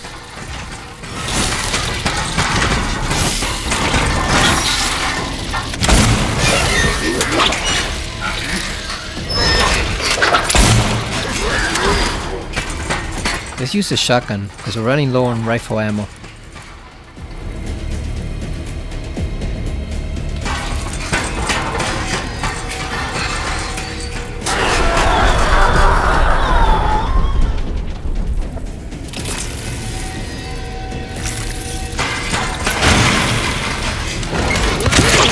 Got her. There we go.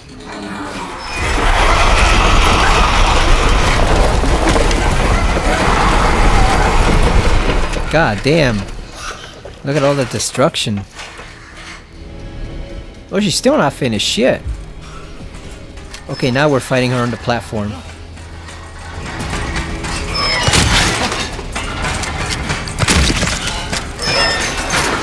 Okay, she is a little goofy now. I gotta admit it. God damn! Practically impaled him.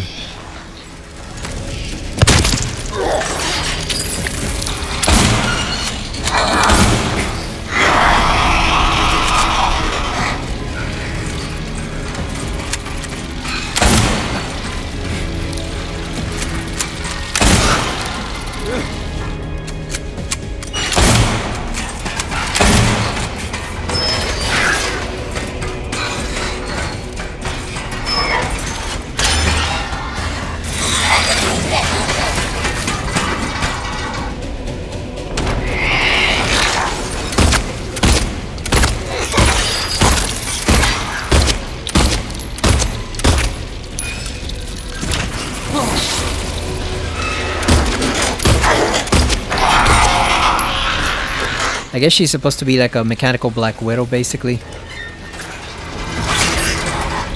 You know, the spider that stings you and will kill you if you're not careful.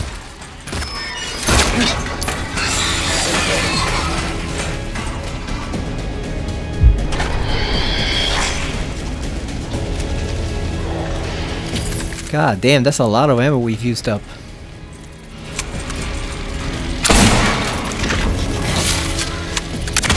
There we go. She's finished. Yeah, I guess the motif is like a Black Widow, right? The spider that kills her mate.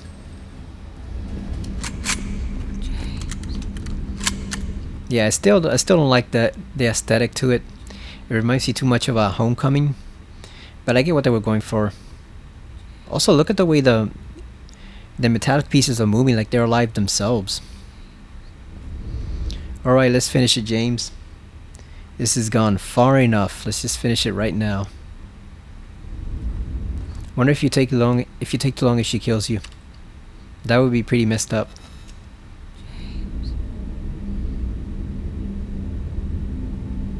James. They did her face a bit differently. Before it looked kind of like Dahlia's face superimposed over a new enemy. Now it's actually looks a lot more like her. Well, Maria, it's time for this to end. That part of me. There we go. I was wondering if they're going to make Mary really deformed from her illness like she was before. Really, her face was really messed up before. Oh yeah, look at her. Look at her skin.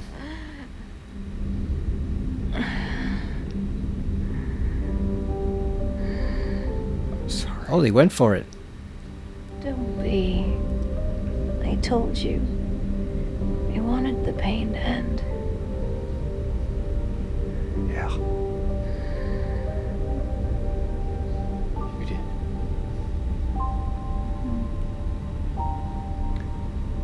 But that's not why I did it.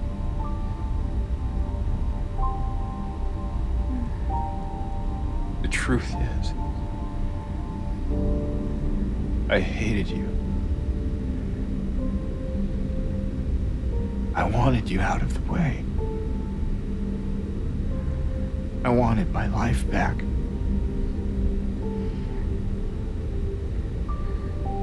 If that's true, then why do you look so sad?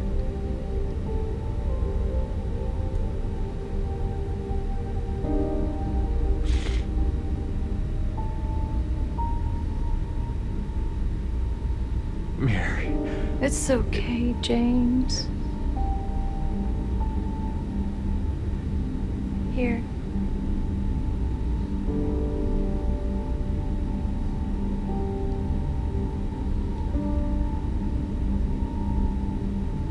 What is this? It's what you've been looking for.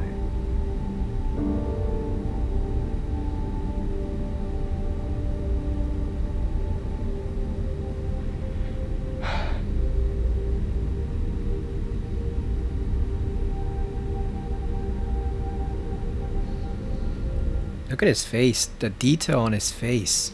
It's incredible.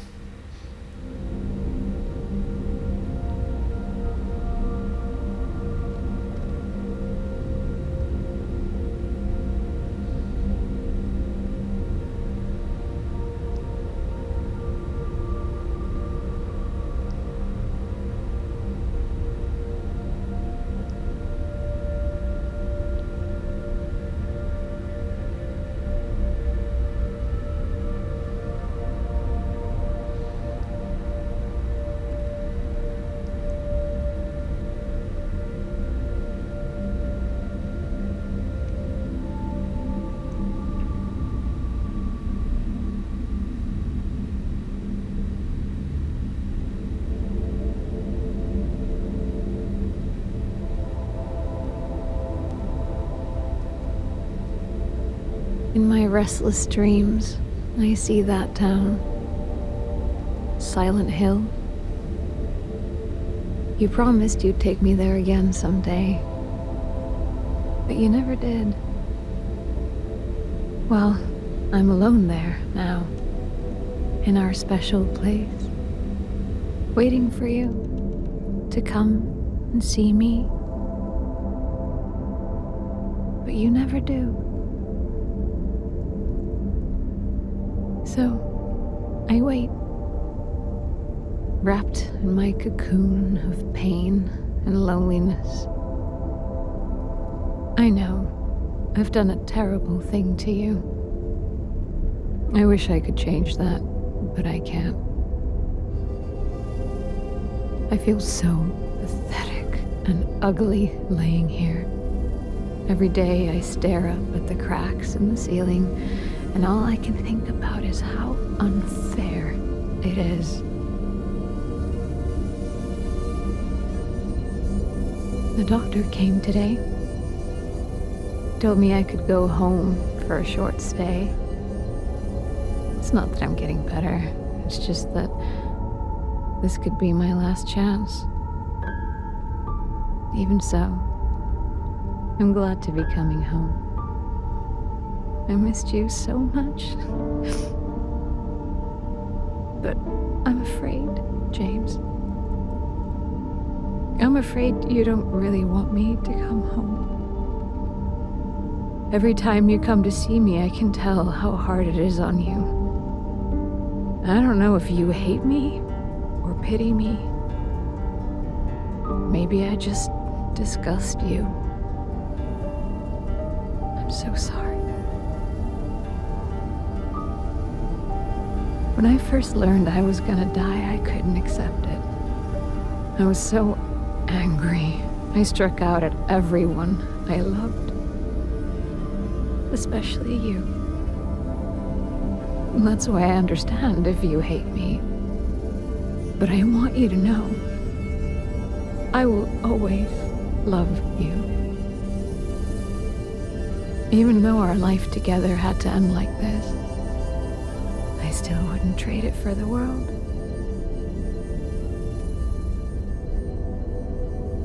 Well, this letter has gone on too long, so I'll say goodbye. I told the nurse to give this to you after I'm gone. Which means that as you're reading this, I'm already dead. But that's okay.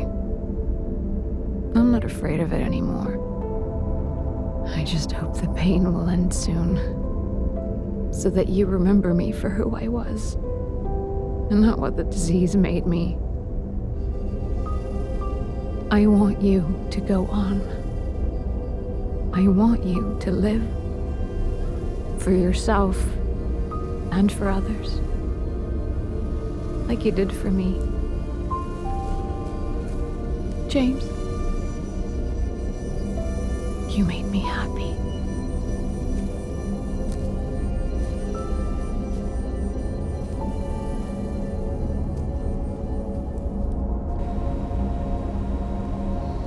Oh, we got the leaf ending. Oh, boo. I wanted the in water ending. That was a beautiful letter, but they took some parts out of it, a few lines here and there. And also, I think, like I said, the original lady did a much more powerful effort reading it. This one was a little flattened sometimes. Some notes rang a little flat, you know. Not quite as much emotion there. She sounds more like tired and sickly than devastated. So I'll give her props for that really emotional speech in the hallway, and she was going on and shouting at him to leave. That part was really good, but the letter is a bit underwhelming, I will admit. Faster than fog. Oh, there we go. That's oh, we got making peace. Akira Yamaoka, the legend himself. But oh boo, I wanted the in water ending. So I guess that's a goal for, I was gonna say hard mode, but on the other hand, if I'm not gonna record commentary for hard mode, then I think maybe we should save the in water ending for quality mode. Maybe we'll go for one of the new endings over here. Yeah, maybe we'll try one of the new endings, or else the rebirth ending might be good for hard mode. And then when we play quality mode, you know, just to admire the game and all its graphics and stuff, that's when we'll go for the in water ending. You know, kind of like the third and final ending. So that was Silent Hill 2 Remake. What did I think of it? I think it's pretty damn good so far. I still got a few more endings to get, obviously.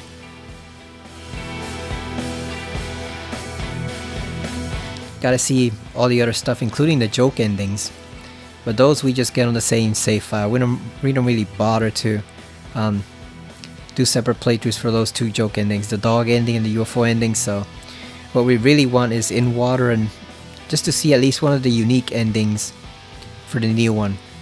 I know you probably have to get all of them for a trophy, but obviously I'm not going to do that in a playthrough. I'd rather just keep different save files and adjust things here and there as we go along to make sure we get one ending or another. This does not surpass RE1 Remake as my favorite remake of all time. It comes close, but it still doesn't surpass it. I'd say this one is safely in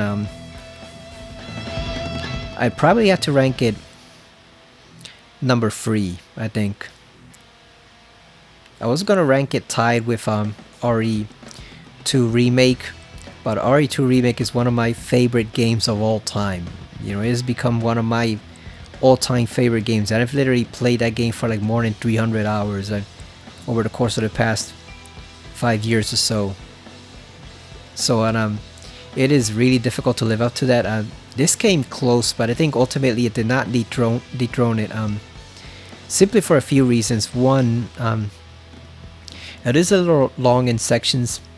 I don't agree with people who say it's bloated, but at the same time, it does remind me that sometimes shorter is better. You don't want to stretch things out too much sometimes, you know. Not everybody out there is some maniac demanding a 100-hour video game from everything, you know. There are people who want a 100-hour Resident Evil game, 100-hour Metal Gear game, a 100-hour Astro Bot game, you know, you name it, they want it to be over 100 hours or at least 60 to 70 or 80, and that's just not feasible for a lot of games, especially certain types of games like survival horror. Longer is worse in that situation. Longer is actually worse, so it is a little long. Some of the voices here and there bothered me. James is perfect. I definitely love the new James over the old one. From now on, I'm gonna hear this voice actor's voice in my head whenever I think of James Sunderland. Like, guy did a good job originally, but he's been replaced. Sorry to say. It's just like with Leon in RE4, where I don't really hear, what is his name, Paul Mercer's voice anymore from the original RE4. I actually hear the one from the RE2 and the RE4 remake. That's my Leon. That's the one I associate with Leon S. Kennedy. Same thing here. From now on, this is the voice I associate with James Sunderland by far. The soundtrack also bothered me slightly, because even though the music was good, I felt that it was a little too low in certain spots. It was a little too low, and also there should have been more of it too.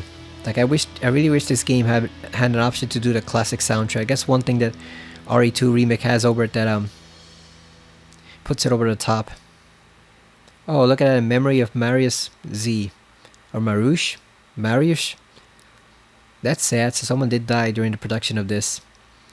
Either a family of someone involved or someone actually involved. So that sucks. It's nice to put it's nice of them to put a dedication on there.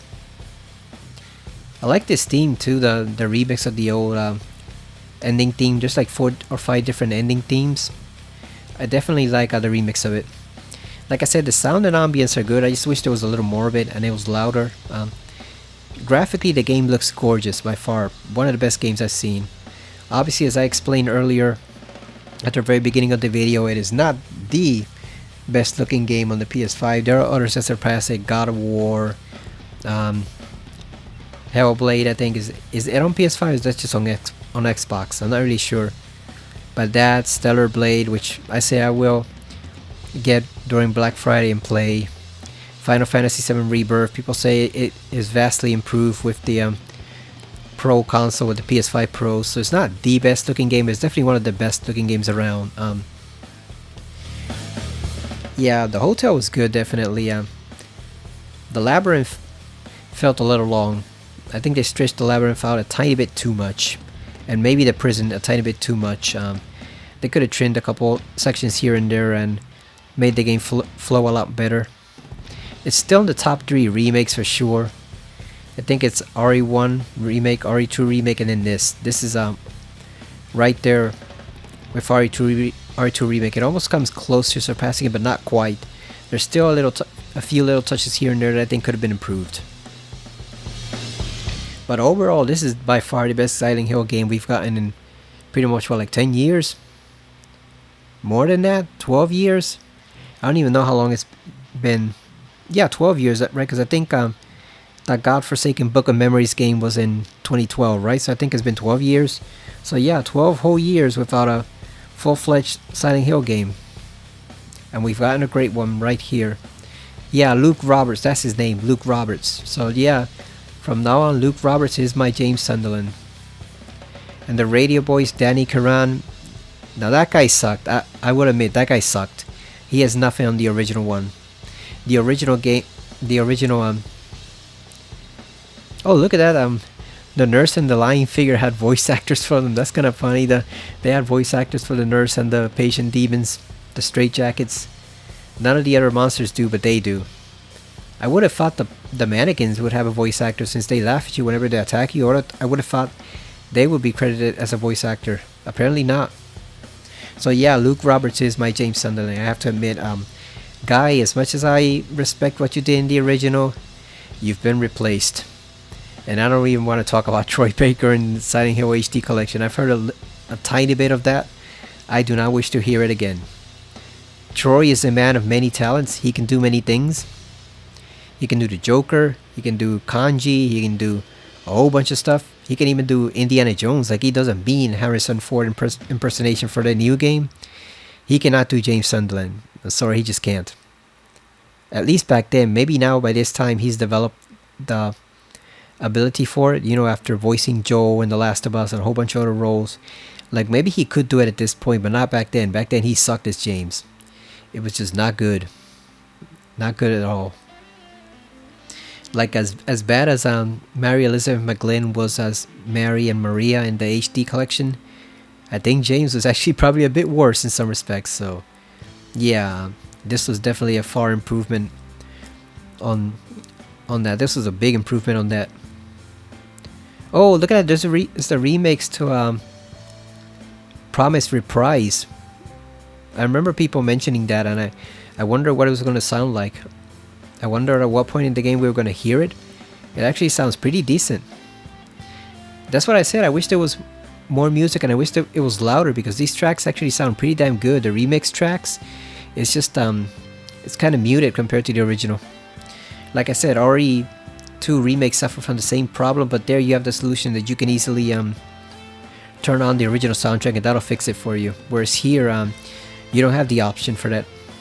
At least not yet. I wouldn't put it past them releasing it like a DLC or something later on. So at least not yet, but maybe that'll change in the meantime. So overall, great game. I really like the combat system. I really enjoy it. Some people say it makes James look more like a skilled combatant instead of an airy man. And it's like, dude, have you seen an airy man actually fight in a real physical street brawl? Airy man people be throwing punches and hitting you with weapons and stuff like that. Like, that's one of the things that bugs me about it. The fact that whenever people say, "Oh, I wanted to feel like an airy man," it's like what they're really saying is, I want you to feel like you can't fight back at all. And it's like, dude, I've been seeing ordinary boys and men fight each other since I was like in the 2nd grade. Like, ordinary people do fight back against an aggressor, and sometimes they fight back pretty damn hard, you know. Sometimes you can have a trained person, you can have an untrained person who's just savage, you know, just angry, fueled on pure anger, and they will beat the crap out of the trained person on rare occasions. So it's just this idea I have with survival horror games that all airy men protagonists shouldn't be allowed to defend themselves and they should feel helpless. It just rings false for me. You know, it just doesn't feel true, because I've seen plenty of ordinary people fight in real life and with no training and fight back pretty damn hard against somebody attacking them. So that just never made sense to me. It doesn't make sense that an everyday airy man protagonist has to be 100% helpless. That just makes no sense. Oh yeah, I definitely love this theme. Oh, this isn't Promise Reprise. This is Promise. So that was the 30th soundtrack on. That was the 30th track on the original soundtrack. I love this theme. It's awesome. Has a nice beat to it, nice melody. It feels melancholy, but at the same time, it also has a note of hope in it. You know, it's not completely depressing. I love that theme. Definitely one of the better musical themes in the series. But like I was saying, James in this does feel like an airy man. You know, like, he has the excuse that he's trying to find Mary, so of course he's gonna fight back viciously against anything trying to impede his path. You know, trying to stop him in his tracks. Of course he's gonna fight back hard. They're getting in his way. And with the weapons he picks up, that damn that thick ass wooden beam with the nails in it, and then the steel pipe. Of course he's gonna fight back with some brutality, you know. He's gonna fight back with some force. I don't think it makes him an action hero. I think it just makes him a desperate guy trying to reach his destination, because he's hopeful, or wanting to be hopeful, that his wife really is waiting for him there. You know, it's driven more by desperation than anything. You know, he has to stay alive. He has to survive against these unknown creatures if he's ever to see Mary again. So of course he's gonna fight back viciously. Anyone would in his place. You know, it's just because he's a freaking everyday man protagonist doesn't mean he has to be completely incompetent. That's just a dumb line of thinking right there. It's just foolish. That's a foolish line of thinking that an everyman protagonist has to be completely helpless and 100% incompetent. Like, I've seen people fight real fights in real life that, like I said, you know, they're everyday ordinary people. They're not trained, but when threatened by someone, they will fight back viciously. And it's the same thing here. If you were fighting for your life against these demonic looking monsters, you'd fight back too. It makes no sense to have an Outlast type scenario where the guy is literally just passing by all sorts of weapons and he doesn't dare pick up one, you know. He's passing by pipes, he's passing by sharp objects, broken glass, even a gun or two, and he just picks up nothing of it because the game won't let you. And it's like, those aggressors are fully human. He could actually kill a few of them if he defended himself, but no, the conceit is that it won't let you defend yourself, you know. It's like, oh, you're supposed to be helpless, so even if you pass this giant axe lying on the ground, you can't pick it up because you don't know how to use it. It's like, it's not that difficult to learn how to swing a bat or an axe, my guy. You know, it doesn't take a genius to figure out how to wield a freaking metal pipe against an aggressor, even if they are monsters, you know. So I always found that line of thinking a bit stupid, that everyday protagonists have to be completely incompetent. Look at that name, Carolina Krakensaurus. That's a hell of a nickname. Production babies. Also, a lot of babies were born. Oh, and they also have a cat, Poseidon the cat. And you got Donna and Luna. I'm guessing those are cats too, or dogs. That's a strong name for a cat, Poseidon. I'd name a cat Poseidon easily. Silent Hill 2 uses Unreal Engine. They did good work. It's definitely a great engine. It looks gorgeous, I'll give it that. So, oh, now we get the theme of Laura. Oh, that's awesome. Oh, look at that, they've been crediting the original Silent Hill 2 theme. That's respect right there. They could have just ignored them or only credited Ito and Yamaoka. No, look at that, they credited everyone. Look at that, they actually gave them their due. That's damn impressive right there. That's more than just basic courtesy, because they didn't have to do it and they went out of their way to do it. You gotta respect all those guys who made this possible. Minako Asano, Masashi Tsuboyama, Yuko Ito, Jun Suzuki. Yeah, there were a lot of people involved with the original Silent Hill 2 and the original Silent Hill 3 team also, because I'm pretty sure they're the same team. Like, maybe give or take a couple members who might have left. Now, I wish we had seen or heard the remix of this at the beginning intro. It did feel like the game was missing something by not having that. Oh, Jeremy Blaustein. That sack of shit. That asshole. Look at that guy Chihi. There he is, Guy Chihi. And Donna Burke. Some of the original voice actors. Yeah, if you don't know, Jeremy Blaustein is a piece of shit. He started out normal enough, and then somewhere along the way, I think when they put him in charge, basically, of the western side of Konami, like dealing with Silent Hill, that's when everything went. It all went to hell. Did you notice the nickname that one staff developer had, Moo? Was he obsessed with cows or something? Yeah, Jeremy Blaustein is a piece of crap nowadays. I don't know what the hell happened to that guy. And I remember him when they first announced this game, way back like 2 years ago.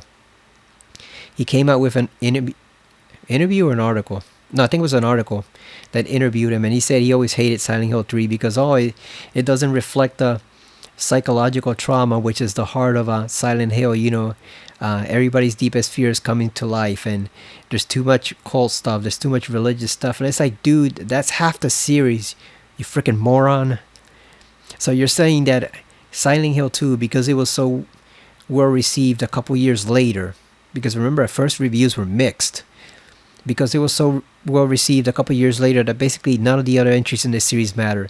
Silent Hill 1 doesn't matter, Silent Hill 3 doesn't matter, Silent Hill 4 doesn't matter, even your own game that you worked on, Origins, translating, that doesn't matter either. And it's just like, dude, get real. Yes, we all love the whole inner demon, psychological torment side of Silent Hill, but what made it different from Resident Evil originally was the cult stuff, because it was also mixed with psychology, and then they added more psychology to it in the second game. But it was always a part of the lore, because otherwise, if you take away the cult and all that stuff, then all you're left with is just an empty town that manifests people's inner demons for no reason whatsoever. And there's no explanation whatsoever why the town does what it does, and that just doesn't work. Even now, like, people are loving this remake who never played Silent Hill 2 before. They're loving this game, but at the same time, they're loving it with the understanding that there's another game before it that explains why the town is the way it is. It literally takes you 15 seconds on Google to look it up, and you can look up the plot description and everything that happens. So people appreciate it, but they're appreciating it knowing all the while that there's a more important game that happened before this, and that's why the town is messed up. It's not just in a vacuum, and that's something that I think people like Jeremy Blaustein and other fanboys like him that wish they could just wipe out all the other games and only keep Silent Hill 2. That's the one thing they don't understand. Like, it's half and half. It's half supernatural, half psychological.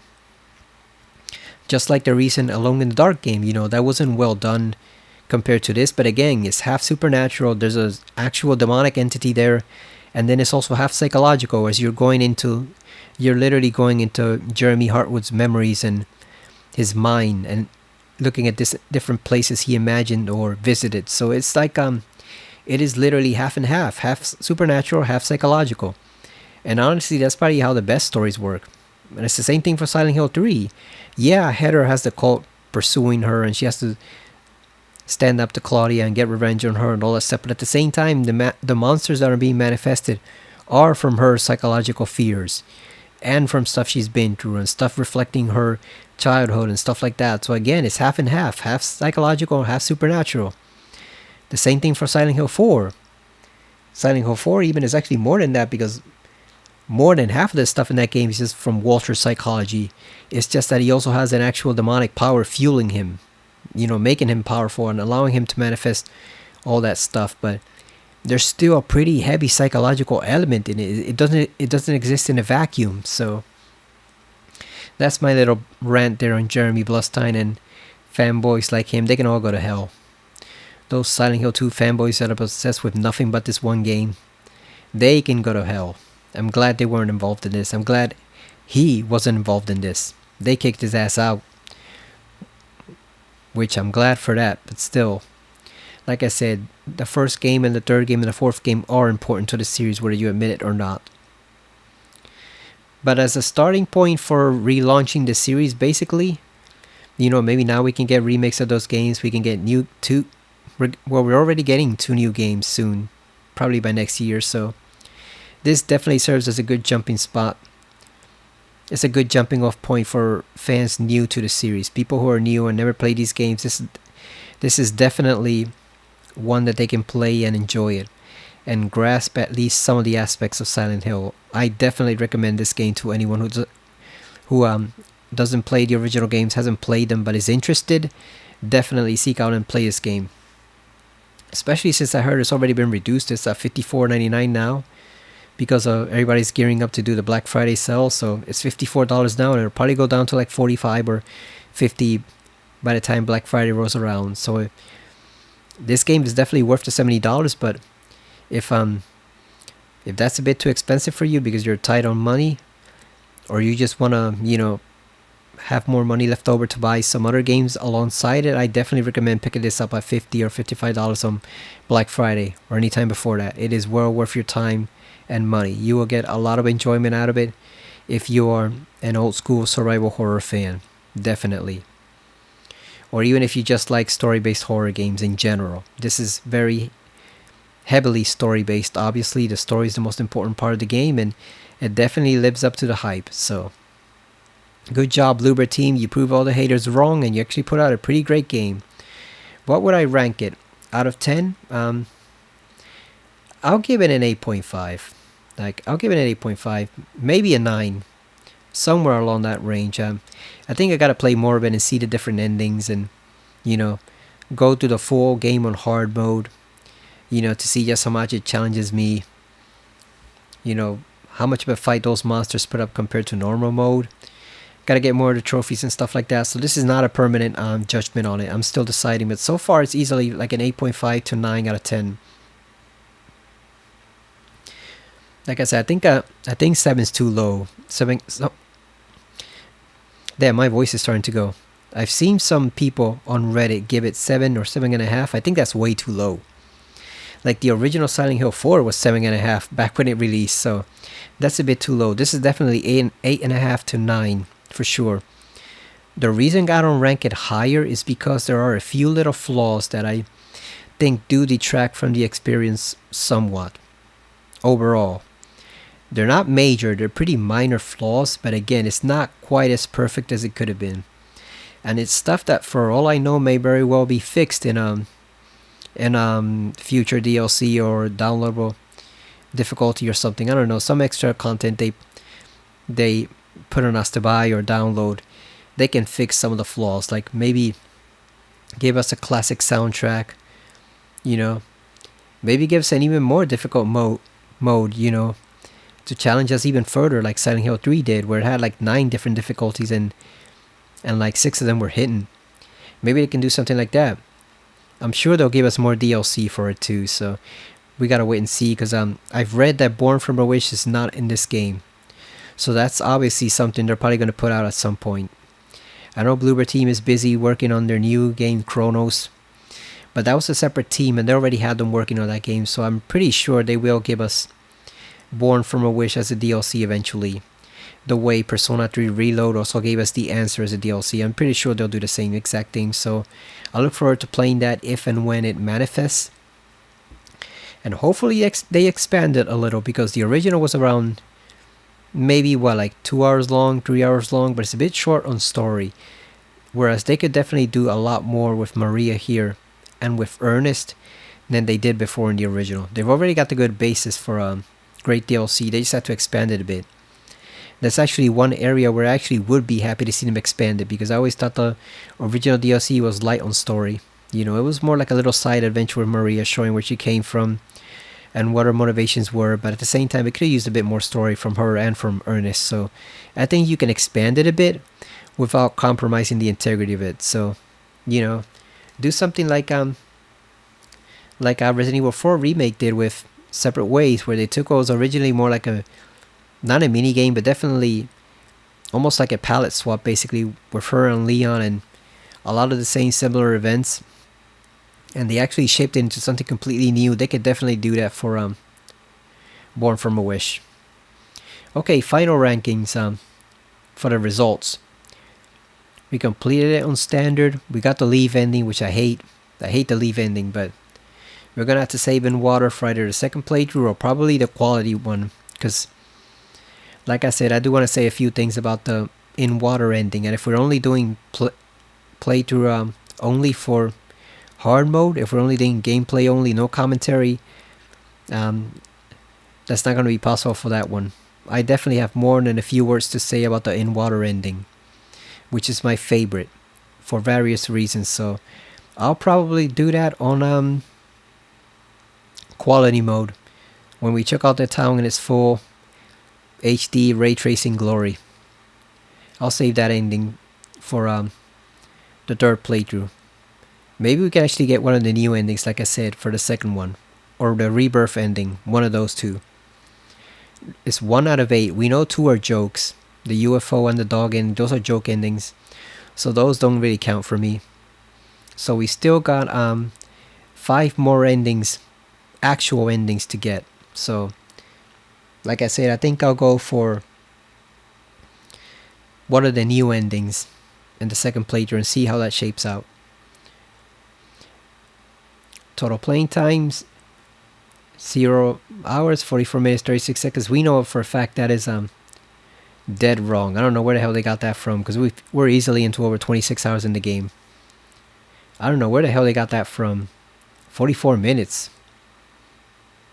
Yeah, that's wrong. I think that might be a glitch or something that has to be fixed by that patch they released. Distance traveled 79.391 kilometers. Consumables picked up. Damn, we picked up 428 items. That's a lot of stuff to stuff into our jacket, James. God damn. 61 notes. Number of times tried to open locked doors, 479. Oh, look at that. Here's my favorite. Number of times checked the map, 1,155. We were looking at that map the whole time, throughout the whole game. Second page. Total enemies killed, 369. We killed a lot of enemies, goddamn. Enemies killed by shooting, 70. Killed by fighting, 299. Total damage you received, 3,822. Yeah, we got our ass kicked a lot of the time. The only problem is we healed so much that I think it triggered the leave ending. I think that's what triggered it. We needed to go check back on Maria soon. We should have checked the knife from Angela more, and then using all those healing items. Look at that, we used 105 healing items. That's what killed us. It was the healing items, the syringe and the nutrition drink. We just drank too many of those, and that's what killed us. Favorite weapon, steel pipe. Number of shots fired, 841. Number of windows destroyed, 98. Times died, 5. We died 5 times. Mostly the pyramid head. I think he was like 4 of the deaths were his. And then 1 was like a spitter enemy or something like that, or a mannequin. Number of dodges performed, 949. So James is actually a pretty nimble fellow to be dodging all the time. I know we get the chainsaw. I think I'll save that for quality mode when we're just messing around with the town. I'm not really gonna try to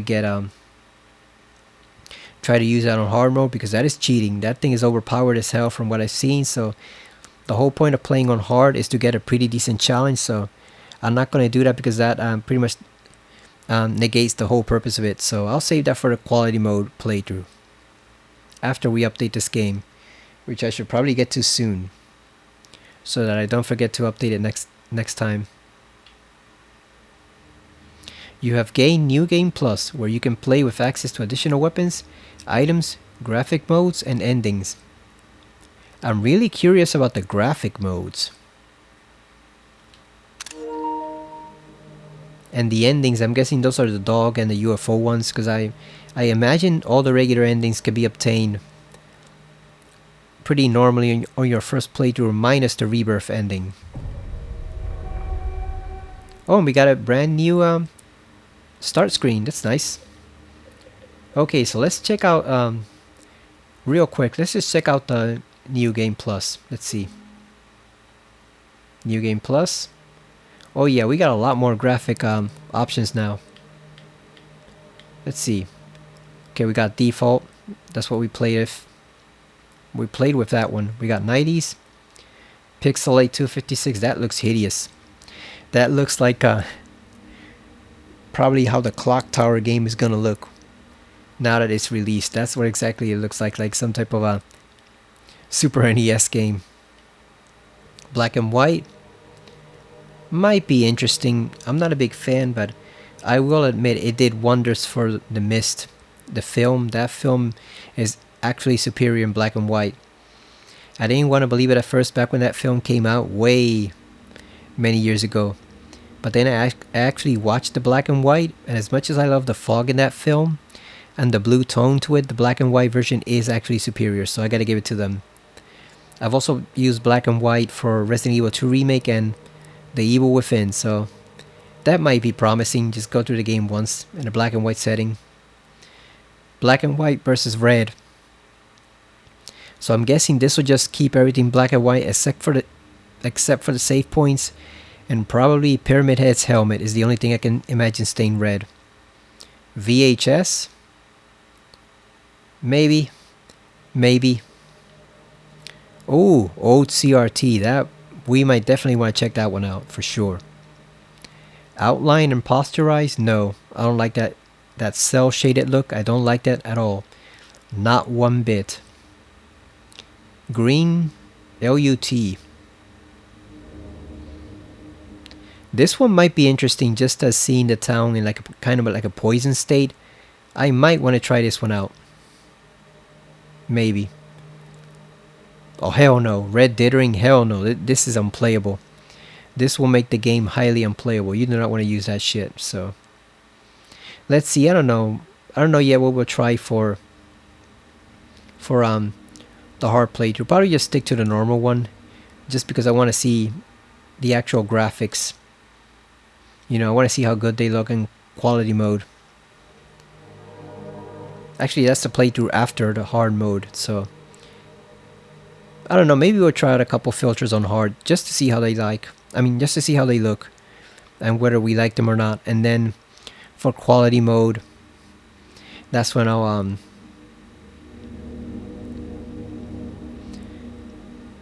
maybe that's when I'll switch over to one of them.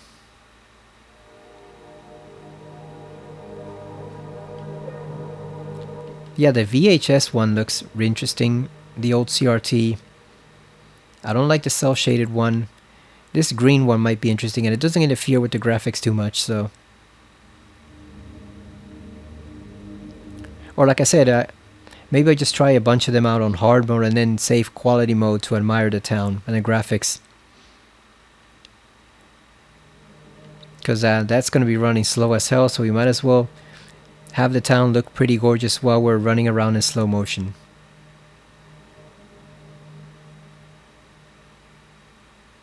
I just wish I knew what the 2 additional endings are, the new ones. The ones they added in addition to the joke endings. I wonder what they are. I'm going to have to look up the requirements for those, but yeah, that is it for now for Silent Hill 2.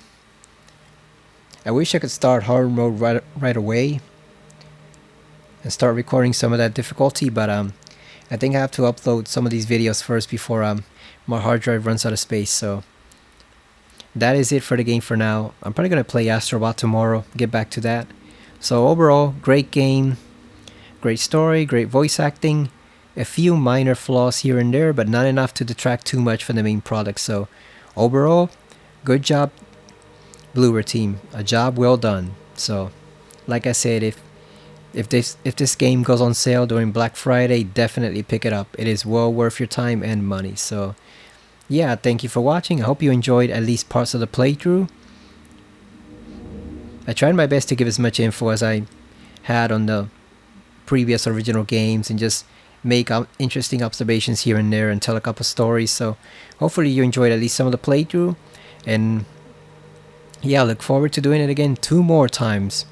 One without commentary, one with commentary. So thank you for watching, and I will see you again next time, whenever that is, on Silent Hill 2 Remake on the PS5. See you later.